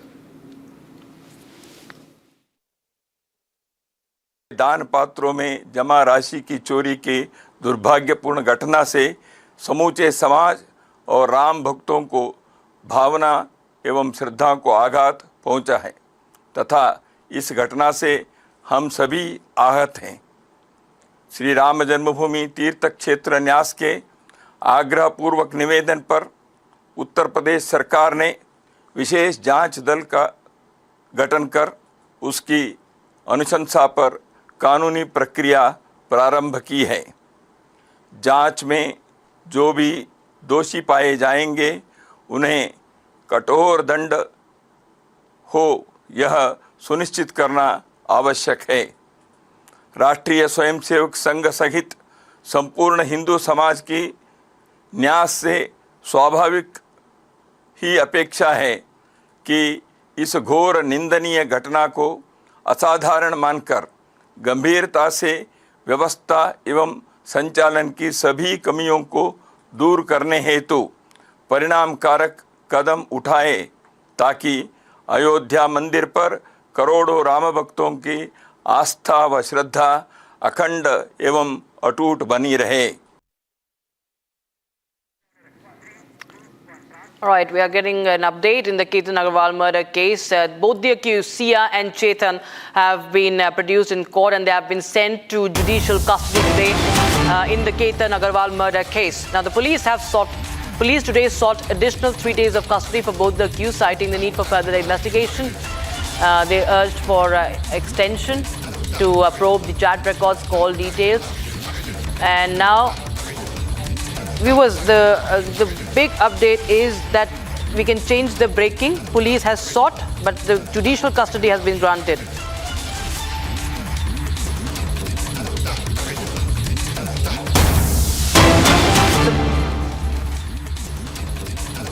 So this is Sia and Chetan have been produced in court today, and they have been sent to judicial custody. The court has sent both of them to judicial custody. We can connect with our reporter to get more details on that. But viewers, today the police had sought extension of the police custody for interrogating the two together to advance the investigation. But the court has decided. All right, viewers, we are getting in a BJP press conference. Raj Trivedi is speaking right now. और जनता आपका साथ देंगे, यहां तक कि intellectuals की भी बात है तो बस बाहर जाना, विदेश में जाकर और चंद भारत विरोधी इंटेलेक्चुअल से मिलना और भारत में आके आज कांग्रेस पार्टी इस बौद्धिक दिवालियापन पे आ गई है कि उसके पास अपने बौद्धिक विचारक तक नहीं रह गए। ताल कटोरा स्टेडियम में चंद घोषित हिंदू विरोधी तथा कथित स्वयंभू बुद्धिजीवियों को खड़ा करके आप सोचते हैं कि ताली बजवाकर आपको राज मिल जाएगा, तो भारत की प्रबुद्ध जनता अब पूरी तरीके से समझदार हो गई है। और इस प्रकार से जो कांग्रेस पार्टी करने का प्रयास कर रही है, उसके लिए मैं कहना चाहूंगा कि देश की प्रबुद्ध जनता भली भांति समझती है कांग्रेस पार्टी की स्थिति क्या है। ये अपने आलस्य, अकर्मण्यता और अक्षमता के लिए लोकतंत्र को अपमानित करने में लगे। इनकी स्थिति वो है जो आप लोगों ने सुना होगा कि एक आलसी व्यक्ति पेड़ के नीचे लेट जाए, आम के पेड़ के नीचे, आम का सीजन चल रहा है, और मुंह खोल के लेटा रहे और कहे मेरे मुंह में अपने आप आम गिरना चाहिए। और जब आम ना गिरे और दूसरा व्यक्ति पेड़ पे जाकर उस आम को तोड़ लेकर देखो देखो कितनी बेईमानी हो रही है, भाई साहब आप हाथ ऊपर उठाइए। तो इसलिए मैं कांग्रेस पार्टी से कहना चाहूंगा कि भाई उठ जाग मुसाफिर भोर भई, अब रैन कहां जो सोवत है, और जो सोवत है वो खोवत है। आप तो मस्त होके पड़े रहते हैं। आप तो उस परीक्षार्थी की तरह हैं जो परीक्षा में मेहनत करता नहीं है, परीक्षा के समय में सैर सपाटा करता है, इम्तिहान में कॉपी ढंग से भरता नहीं है और फेल होने के बाद हल्ला मचाता है। तो मैं कांग्रेस पार्टी और विपक्षी दलों से कहना चाहूंगा कि संस्कृत की एक बहुत प्रमुख सुभाषित है, वो ध्यान रखें कि उद्यमेन ही सिद्ध्यन्ति कार्याणि न मनोरथे न ही सुप्तस्य सिंहस्य प्रविशन्ति मुखे मृगा। अर्थात कार्य मेहनत करने से सिद्ध होते हैं, केवल ख्वाब देखने से नहीं। सोते हुए शेर के मुंह में अपने आप आकर मृग यानी हिरन प्रवेश नहीं करते हैं।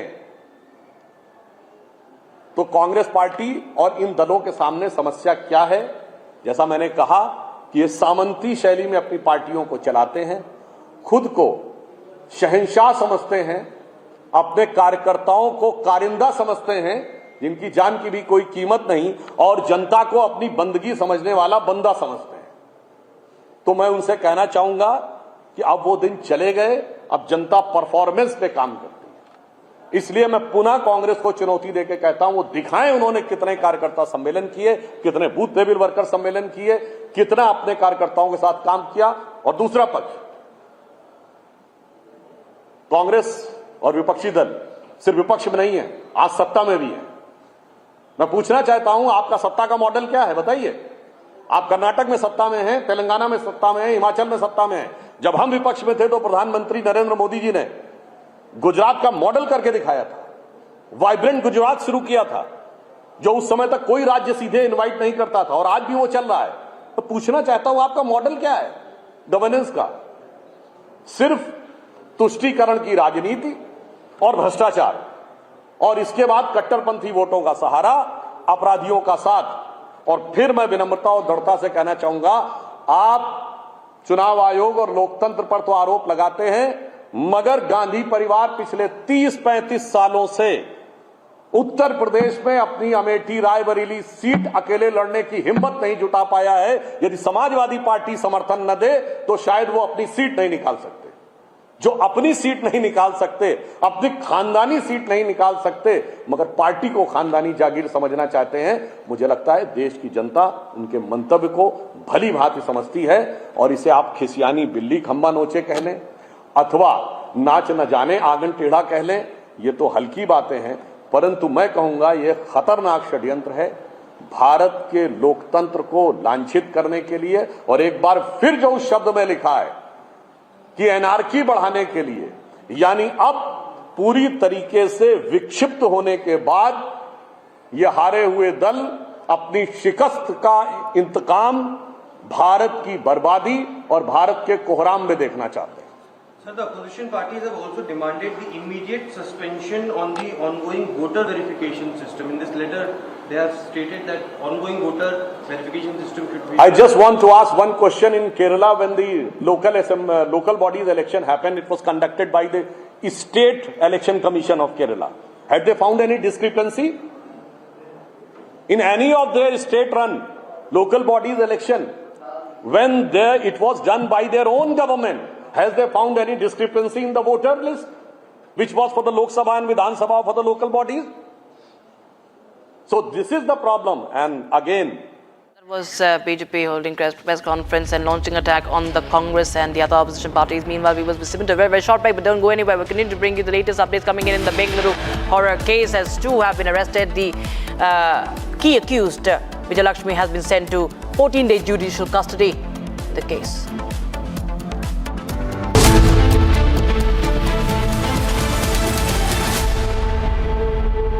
प्यास बुझाए ठंडक लाए सबको भाई जीरा से MTH का जल जीरा जीरा से जीरा से असली रिफ्रेशिंग, असली स्वाद, असली मजा। MTH रानी, इस घर में कुछ है जो टूटता नहीं। ये पिलर कभी नहीं टूटेगा। रुंगटा स्टील TMT से बना। रुंगटा नहीं तो घर स्ट्रॉन्ग नहीं। रुंगटा स्टील TMT बार एकदम solid.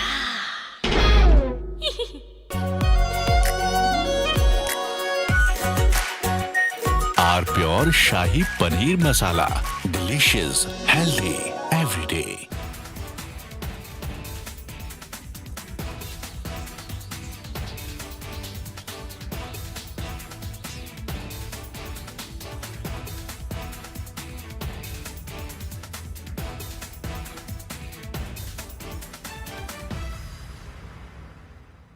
Ladies and gentlemen, yesterday I said that Bhagwant Man's problem is that in the process of covering up one lie, he is lying a second time. So to cover two lies, he lies a third time and a fourth time. And now he's in a big trap. He is doing everything possible to save his job. But it's going to become more and more difficult for him. Plus, I think he has some very foolish advisors. You see, this controversy is about a younger Bhagwant Mann. He's about 52 years now, 52 or 53. And the video apparently goes back to the time he was 39 years old. This is a video he's released. Let me first show you the other video, the controversial video. This, ladies and gentlemen, is a picture of Bhagwant Mann at the age of 39. And visibly, over the last 13 years, he's aged. There's nothing wrong with that. We all age. But there's a distinct difference in facial appearance.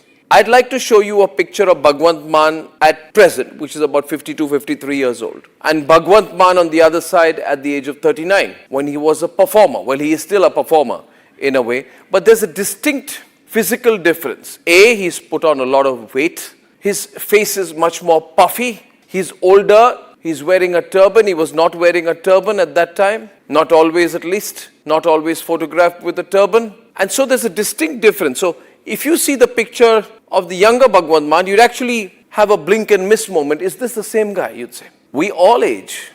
But some people, their appearance changes distinctly between 12 to 13 years.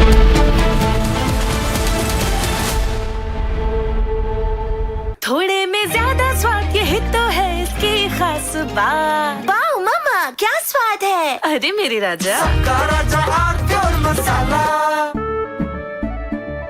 केसरिया से मन जोगी हुआ रे, दिल झूमे देखो मतवारा हुआ रे।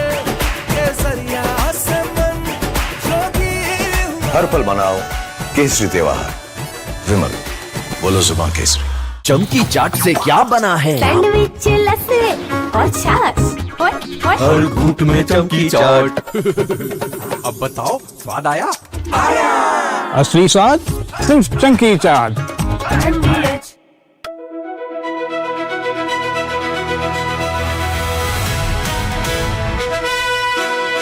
By the way, viewers, I'm driving in Delhi with Delhi wala boy Aman Gupta, who is too busy waving to his fans than talking to me. Please come down to earth, Aman. Yes, I am sorry. You're on my show. This is not your show. This is my show. Stop waving to your fans. Be modest. Now everybody look. अरे आप politician हो. आप politician हो. आप ये क्या कर रहे हो? This is too much. आपने बोला humble हो, मैं humble हो रहा हूँ.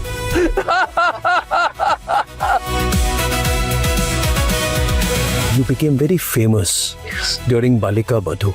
At that time, there was a huge amount of fame and focus. Right? There was. People must be writing about you. The paparazzi would have written about you. There were no paparazzis at that time. You're not that old. Don't No, I mean it. There were no paparazzi. You were no paparazzi at that time. There were no paparazzis. This has happened now? This is There was no Viral Bayani then? Back then, it was just, What do you mean back then? If you keep talking, I'm over a decade older to you. If you keep saying back then I'll stop driving the car. Yeah. No, I'm sorry. I don't mean. What am I then? Back then.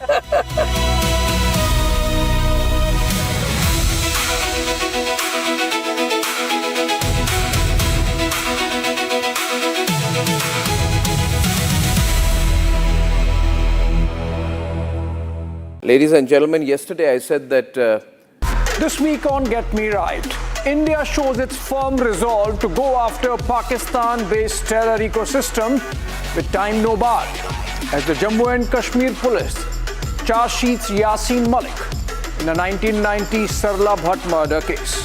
Second is the politics over the new FCRA guidelines by the Ministry of Home Affairs about convergence or about checkmating anti-India forces. And finally, the third one. Are we staring at the end of globalization as we have known for decades, with the likes of Paul Krugman batting for tariffs, proving Donald Trump right in some measure?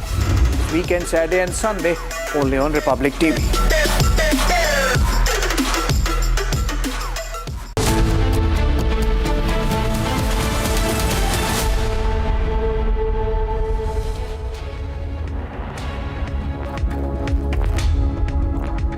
Broken civic infrastructure and the apathy of municipal leaders is something for which perhaps we don't need more evidence, but still, day after day, as monsoon hits India, reports come in from Gujarat, from Maharashtra, from Madhya Pradesh, from Karnataka, from Telangana, of civic apathy killing citizens. That's our focus all through the day and the primetime debate. Let's start with the headlines. Back-to-back cases of civic apathy come to light. 2 electrocuted after rain and 1 drowns after falling into open pit. 2 daycare caretakers arrested for allegedly physically abusing toddlers at a daycare in Bengaluru. Prime accused sent to 14 days of custody.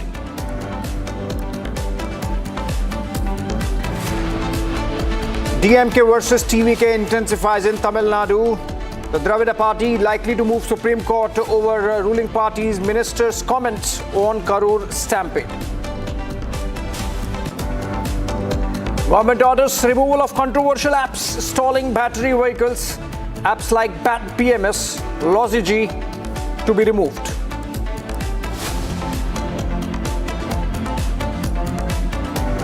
And first statement by RSS on Ram Mandir. Theft controversy. RSS says sentiments of the devotees wounded and hurt, calls for strict action.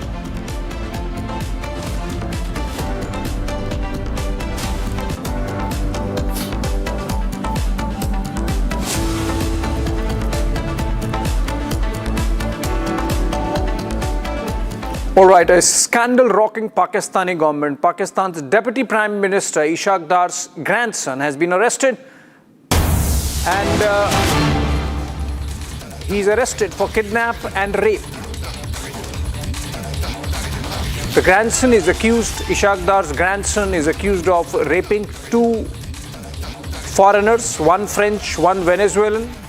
And these 2 women were abducted after they landed in Karachi, is what reports suggest. And Ishaq Dar's grandson had invited the 2 foreigners, 2 women, after meeting them in Singapore. And once they landed in Pakistan, they were held captive, raped. Some reports suggest gang rape. What's the fact? What are the facts? And what's happening next? Let's go to Gursimran to understand that. Gursimran is joining us live from Jammu. Gursimran, these Pakistani reports suggest that the Deputy Prime Minister's grandson is involved in a heinous crime and he has been arrested, which means obviously that the agencies had enough evidence against him.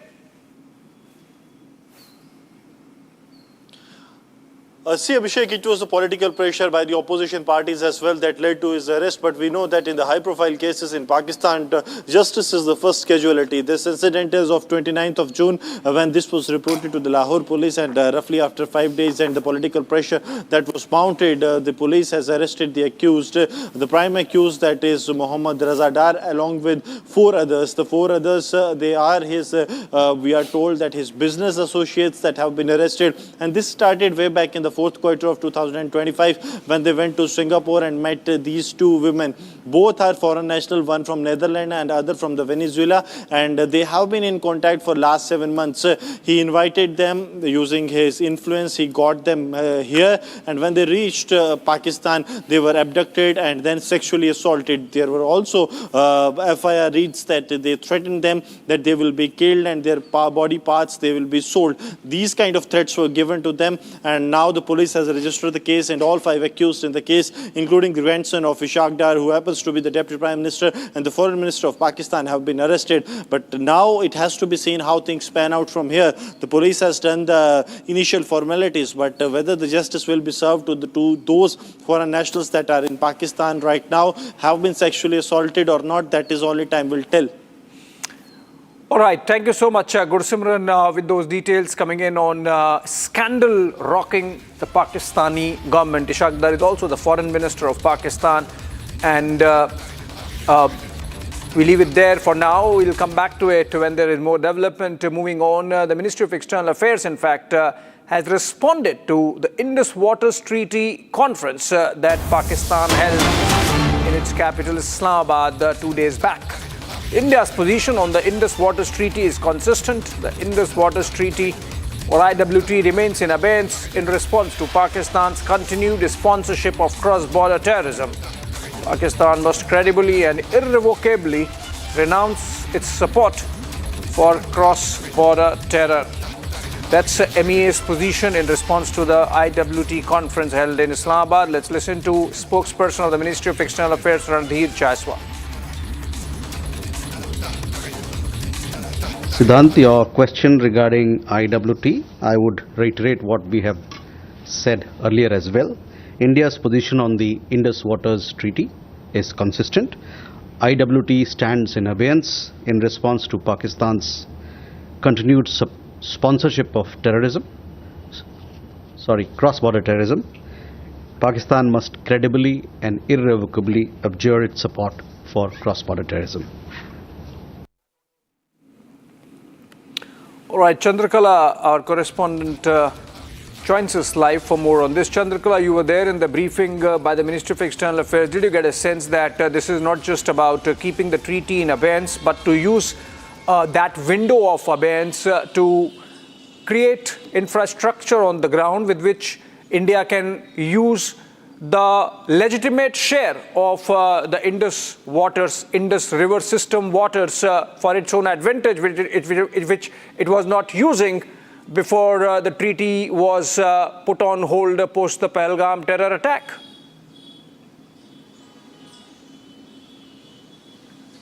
Yes, in fact, once again, India has reiterated its stance on the Indus Water Treaty, and we have seen that the Ministry of External Affairs coming out with a strongly worded statement after what has happened in the IWT conference in Pakistan. We have seen the constant threat coming in from Pakistan, threatening India over this water pact, saying that whoever touches the pact, they will cut off hands whoever touches the pact. And in fact, this is a very important statement when it comes to IWT.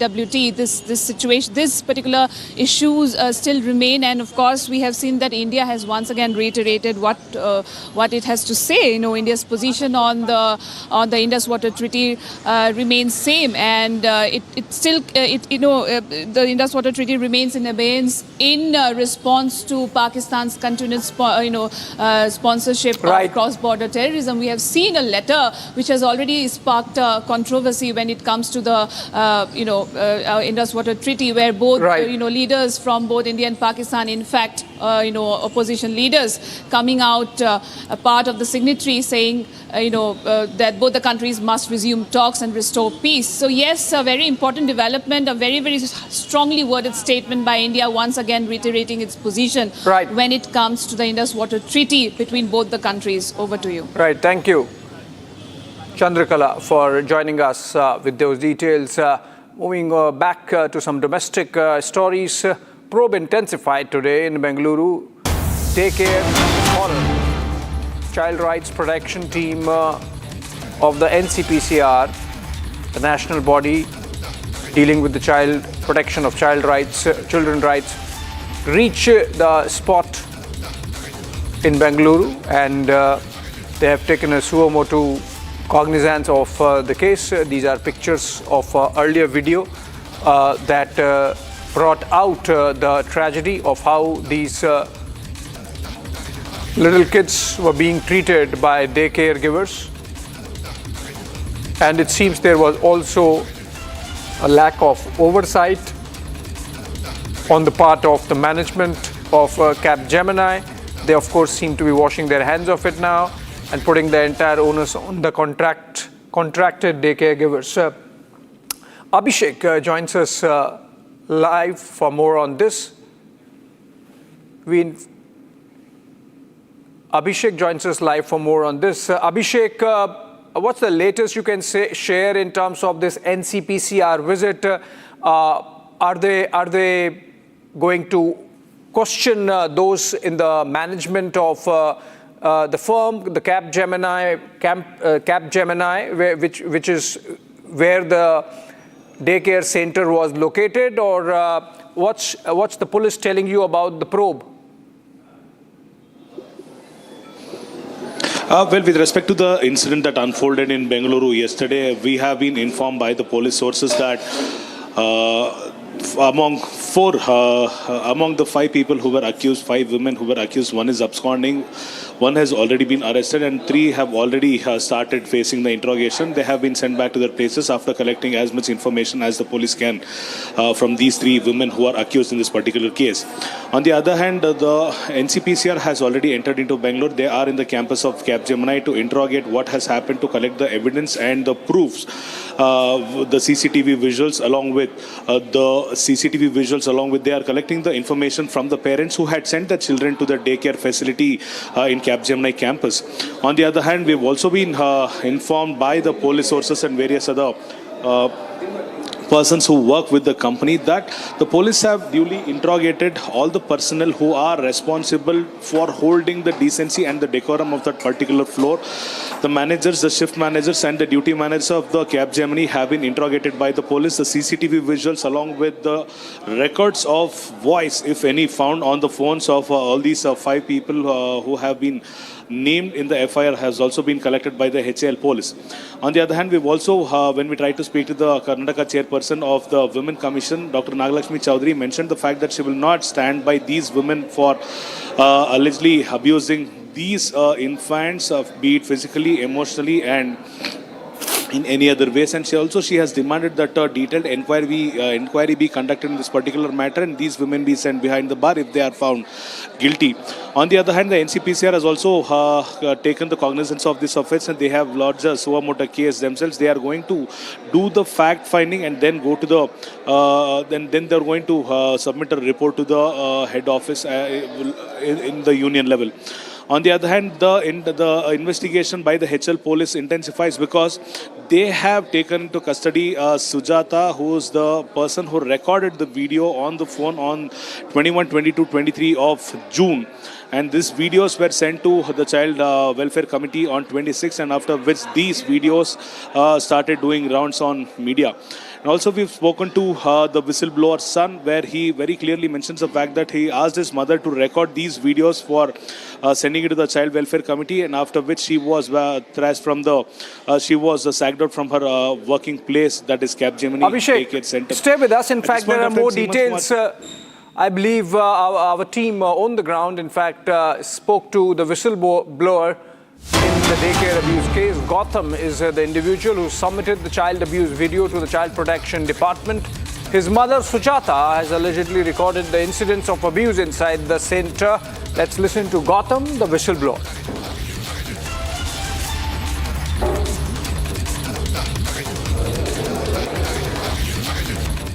Mother. So, what are the developments? Sir already वो तो काम कर रहे हैं baby care में. वो तो ऐसा प्रॉब्लम चल रहा है. वीडियो वो बच्चे के लिए ऐसा डरा रहा है. मंजुला और उसका साथ में 4 आदमी मेरे को तो कॉल किया था ऐसा हो रहा है करके. हमें तो बोला ठीक से ऐसा वीडियो करो करके हम बोले. All right, we had to come out of it because there is a big breaking development. Meta, the company that owns Facebook and Instagram and WhatsApp, is under scanner for ads promoting abuse, particularly child abuse. Instagram ads promoting child sexual abuse were monitored, and this has made the Ministry of Electronics and Information and Technology to direct, or the IT minister in fact, who's Ashwini Vaishnav, to direct officials to summon Meta and question them about this situation where their platforms are promoting child sexual abuse. MeitY, or the Ministry of Information Technology, now has summoned Meta over Instagram child abuse ads, and have the American company has been asked to explain shocking Instagram ads. For more on this, we are joined in by Harsh. He's joining us live from New Delhi. Harsh, what more can you share? You know, earlier we already had Meta being, asked to submit more details about their WhatsApp username change, and now we have Meta being questioned about child sexual abuse advertisements on their platforms like Instagram. Very rightly pointed out by you, Abhishek. In fact, back-to-back troubles sinking in for Meta, because now this time it's the IT Minister Ashwini Vaishnav himself who has called out to Ministry of Information Technology. In fact, they have summoned the Meta officials for promoting Sexual Violences Act against children on Instagram platforms. And this is something that we are fetching, that the minister himself, the Minister of Electronics and Information Technology, Ashwini Vaishnav, have asked the officials from the ministry. In fact, they have summoned the Meta officials here in India for promoting ads that are promoting child sexual abuse in India. This is through the Instagram platform of Meta. Instagram is an app that is originally owned by Meta. Meta is the parent company that holds the most shares of Instagram, and now we are seeing the minister himself asking his ministry officials to summon the Meta officials here in India for promoting child sexual violence through ads on Instagram. This is a big breaking news. In fact, the minister himself has asked his officials to take this decisive action on Meta officials here in India. Abhishek. All right, thank you, Harsh, for joining us with those details. We'll keep close track of those developments also. Moving on for now, and on to the Ram Mandir theft row, where RSS has now joined in and issued a first statement this is the first statement from the Sangh, and where RSS General Secretary Dattatreya Hosabale has said that the whole incident has hurt the sentiments of the devotees. And the Sangh has called for strict action, saying those guilty should be brought to justice. Let's listen to him.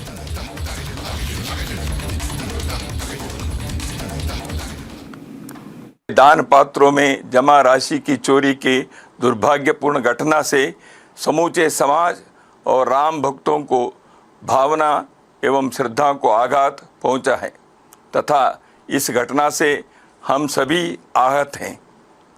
Shri Ram Janmabhoomi Teerth क्षेत्र न्यास के आग्रहपूर्वक निवेदन पर उत्तर प्रदेश सरकार ने विशेष जांच दल का गठन कर उसकी अनुशंसा पर कानूनी प्रक्रिया प्रारंभ की है। जांच में जो भी दोषी पाए जाएंगे उन्हें कठोर दंड हो यह सुनिश्चित करना आवश्यक है।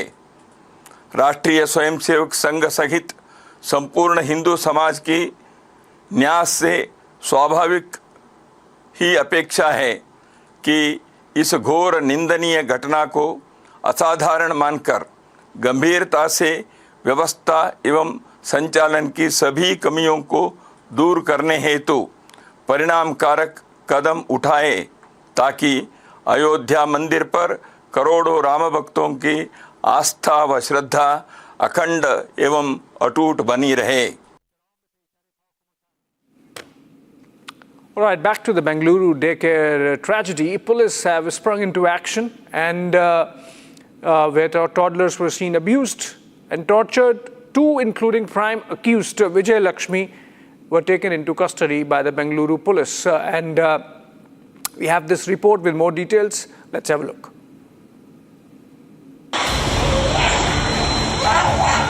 Investigation into the Bengaluru daycare horror, a case which has enraged the nation, has intensified. Police have arrested two women, including prime accused Vijay Lakshmi, in connection with the abuse of toddlers. Vijay Lakshmi has been remanded to 14-day police custody following her arrest.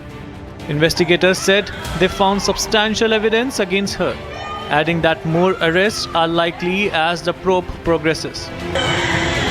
Meanwhile, the National Commission for Protection of Child's Rights have taken suo motu cognizance into the matter. Karnataka Home Minister has said that the government will follow a policy of zero tolerance in the matter. Whatever it is, they will ask for clarification from the BLO, and we will keep strict vigilance, especially on crucial economic installations. We have to go as per Supreme Court's direction. Shocking footages showed toddlers being abused inside a corporate daycare center in Bengaluru. For voices which could not speak for themselves, the video spoke volumes. Toddlers were seen being forced into the washing machines. Toilet sprays were also seen being used to silence toddlers. Meanwhile, the whistleblower in the case spoke exclusively to Republic and revealed harrowing details regarding the case. Already वो तो काम कर रहे हैं baby care में, वो तो ऐसा प्रॉब्लम चल रहा है। वीडियो वो बच्चे के लिए ऐसा डरा रहा है, मंजुला और उसका साथ में 4 आदमी। मेरे को तो कॉल किया था ऐसा हो रहा है करके, हमें तो बोला ठीक से ऐसा वीडियो करो करके हम बोले हैं। उसलिए पहले इनको तो उन्होंने अपोजिट लड़ दिया है। क्या बात है लड़ दिया, हमारा मम्मी तो उनको पूछे ऐसा तुम बच्चे के लोग वैसा नहीं करना, अभी किया तो थोड़ा प्रॉब्लम हो जाएगा, कुछ को बताए तो पेरेंट्स लोग हुए तो हमने हल्डाएगा करके बोला तुमको उसमें नहीं चाहिए, तुम आराम से कैसा आ रहा उसको काम देख के चलो करके बोला। वो पूछ के नेक्स्ट डे मेरा मम्मी को अपोजिट लेटर दिया है, सर तुम काम से नहीं चाहिए करके। उसका अब हायर ऑफिसर आके बोला है ऐसा ये आंटी ऐसा नहीं है ठीक है करके, वो बोल के अभी तो उनको भी पता नहीं इनको काम से निकाला लिया। ऐसा इंसिडेंट सब भी चल रहा है सर अंदर। For now, some uncomfortable questions linger. Were enough safeguards put in place? Were warnings about such incidents ignored? Authorities have a responsibility to ensure that not only are the guilty punished, but also that no child in the country has to go through such horror again.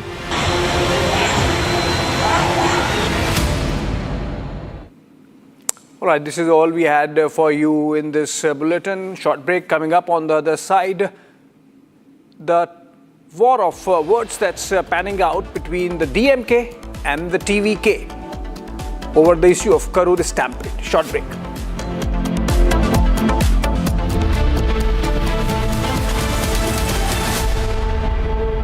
चमकी चाट से क्या बना है? Sandwich लस्सी और छाछ हर घूंट में चमकी चाट, ड्राई फ्रूट और दही बड़े। चमकी चाट से स्वाद बढ़े, असली स्वाद सिर्फ चमकी चाट। केसरिया से मन जोगी हुआ रे, दिल झूमे देखो मतवारा हुआ रे। केसरिया से मन जोगी हुआ। हर पल मनाओ केसरी त्योहार। विमल बोलो जुबान केसरी। आर प्योर सूजी पास्ता उबालो मिलाओ और खाओ 8 मिनट में तैयार। क्या टेस्ट है सबका राजा hardcore masala.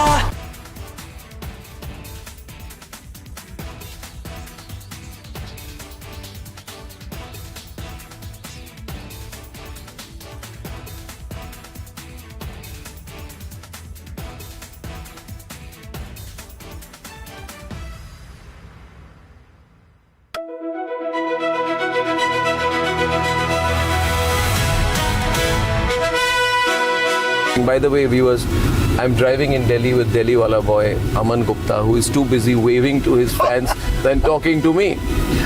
Please come down to earth, Aman. Yes, I am sorry. You're on my show. I forgot. This is not your show. This is my show. Stop waving to your fans. Be modest. Now everybody look. अरे आप politician हो.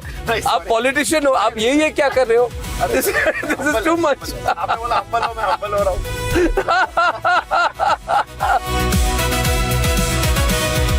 You became very famous during Balika Badhu. At that time, there was a huge amount of fame and focus. Right? There was. People must be writing about you. The paparazzi would have written about you. There were no paparazzis at that time. You're not that old. Don't No, I mean it. There were no paparazzi. You were no paparazzi at that time. There were no paparazzis. This has happened now? This is There was no Viral Bayani then? Back then, it was just, What do you mean back then? No, if you keep talking, I'm over a decade older to you. If you keep saying back then I'll stop driving the car here. No, I'm sorry. I don't mean. What am I then? Back. This week on Get Me Right, India shows its firm resolve to go after Pakistan-based terror ecosystem with time no bar, as the Jammu and Kashmir police charge sheets Yasin Malik in a 1990 Sarla Bhatt murder case. Second is the politics over the new FCRA guidelines by the Ministry of Home Affairs about convergence or about checkmating anti-India forces. And finally, the third one. Are we staring at the end of globalization as we have known for decades, with the likes of Paul Krugman batting for tariffs, proving Donald Trump right in some measure? Weekend, Saturday and Sunday, only on Republic TV. थोड़े में ज्यादा स्वाद ये ही तो है इसकी खास बात। वाओ मामा क्या स्वाद है। अरे मेरे राजा राजा हार्डकोर मसाला। केसरिया से मन जोगी हुआ रे, दिल झूमे देखो मतवारा हुआ रे। केसरिया से मन जोगी हुआ। हर पल मनाओ केसरी त्योहार। विमल बोलो जुबान केसरी। प्यास बुझाए ठंडक लाए सबको भाए जीरा से MTH का जलजीरा जीरा से। जीरा से असली रिफ्रेशिंग, असली स्वाद, असली मजा। Ladies and gentlemen, I want to talk tonight about an incident where an FIR got registered against 4 people. This is an incident which has happened in Madhya Pradesh, in Ujjain, and there is this strange video which shows a van suspended about 40 feet in the air. And it's suspended with a crane, some kind of a huge big crane. And there are explosives which are put inside this van. And then the van is detonated. Watch this very carefully, ladies and gentlemen. This is apparently during a Muharram procession, where the organizers fill a car with explosives, lift it 40 feet in the air with explosives, put a slogan on the vehicle saying, Le fir aage, which means, look, we are back. And then they explode the van. And at that point of time, there are posters put, there's a lot of mayhem. It's also seen in the video that there are 2 people who are waving red flags before the blast. And the car is detonated mid-air amidst the spectators. There are videos from an Instagram account which also show a young man performing other explosion-related stunts, such as filling a drum with explosives and blasting it. And there are intense explosives used out there. This is all a celebration of explosions. These are not fireworks, let me tell you this, viewers. Now, the police arrested the accused, and there was a procession of the accused also taken out. The accused identified as one Shoaib, Zahid Khan and Taslim. Shoaib organized the event, and Zahid and Taslim were the ones waving the flag while standing on the vehicle before the vehicle was blown up. This is what has happened. And this is the strangest and most dangerous incident that has happened, because we don't know what is the message that they were trying to send by carrying out a car explosion. Please look at these pictures with concern. A crane hoists a car 50 feet into the air and a mock terrorist attack is carried out. A hanging enacted with little purpose connecting the act to the occasion. There was an attempt at some kind of messaging. And ladies and gentlemen, remember what happened in Red Fort. Just 8 months back, there was a blast at Red Fort. And today, 8 months later, some people are celebrating with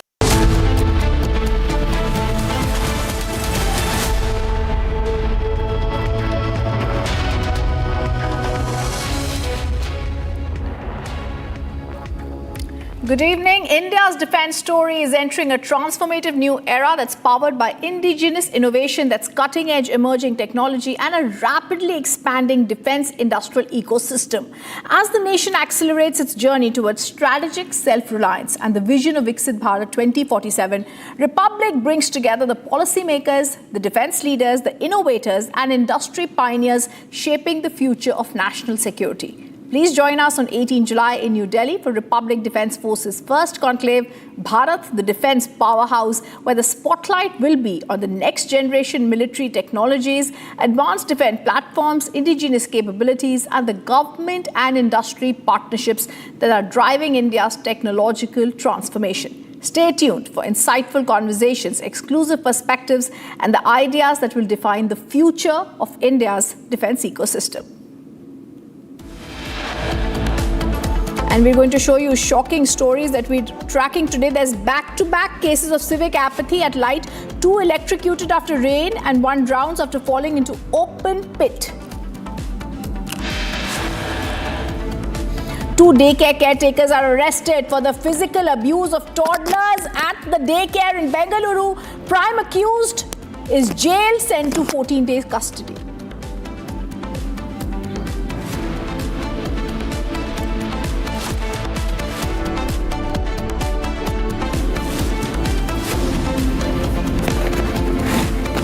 DMK versus TVK intensifies in Tamil Nadu. DMK likely to move Supreme Court over TVK minister's comment on Karur stampede.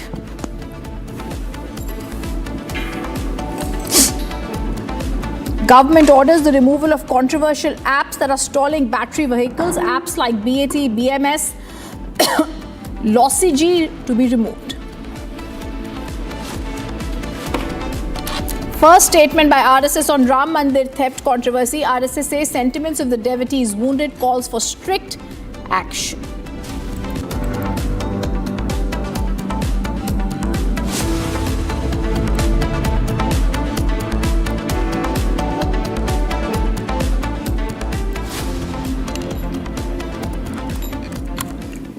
Breaking news coming in. Meta is now under scanner for ads that are promoting abuse. Instagram ads promoting child sexual abuse. This is the news that's just coming in and we're breaking it for our viewers. The IT minister has directed officials to summon Meta IT ministry to seek explanation from Meta. Mehdi summons Meta over the Instagram child abuse cases. Meta has been asked to explain the shocking Instagram ads. I want to go across to my colleague Harsh joining us on the story. IT ministers have directed officials to summon Meta. What is the next expected action, Harsh? Right, Rhythm, now these are back-to-back setbacks for Meta.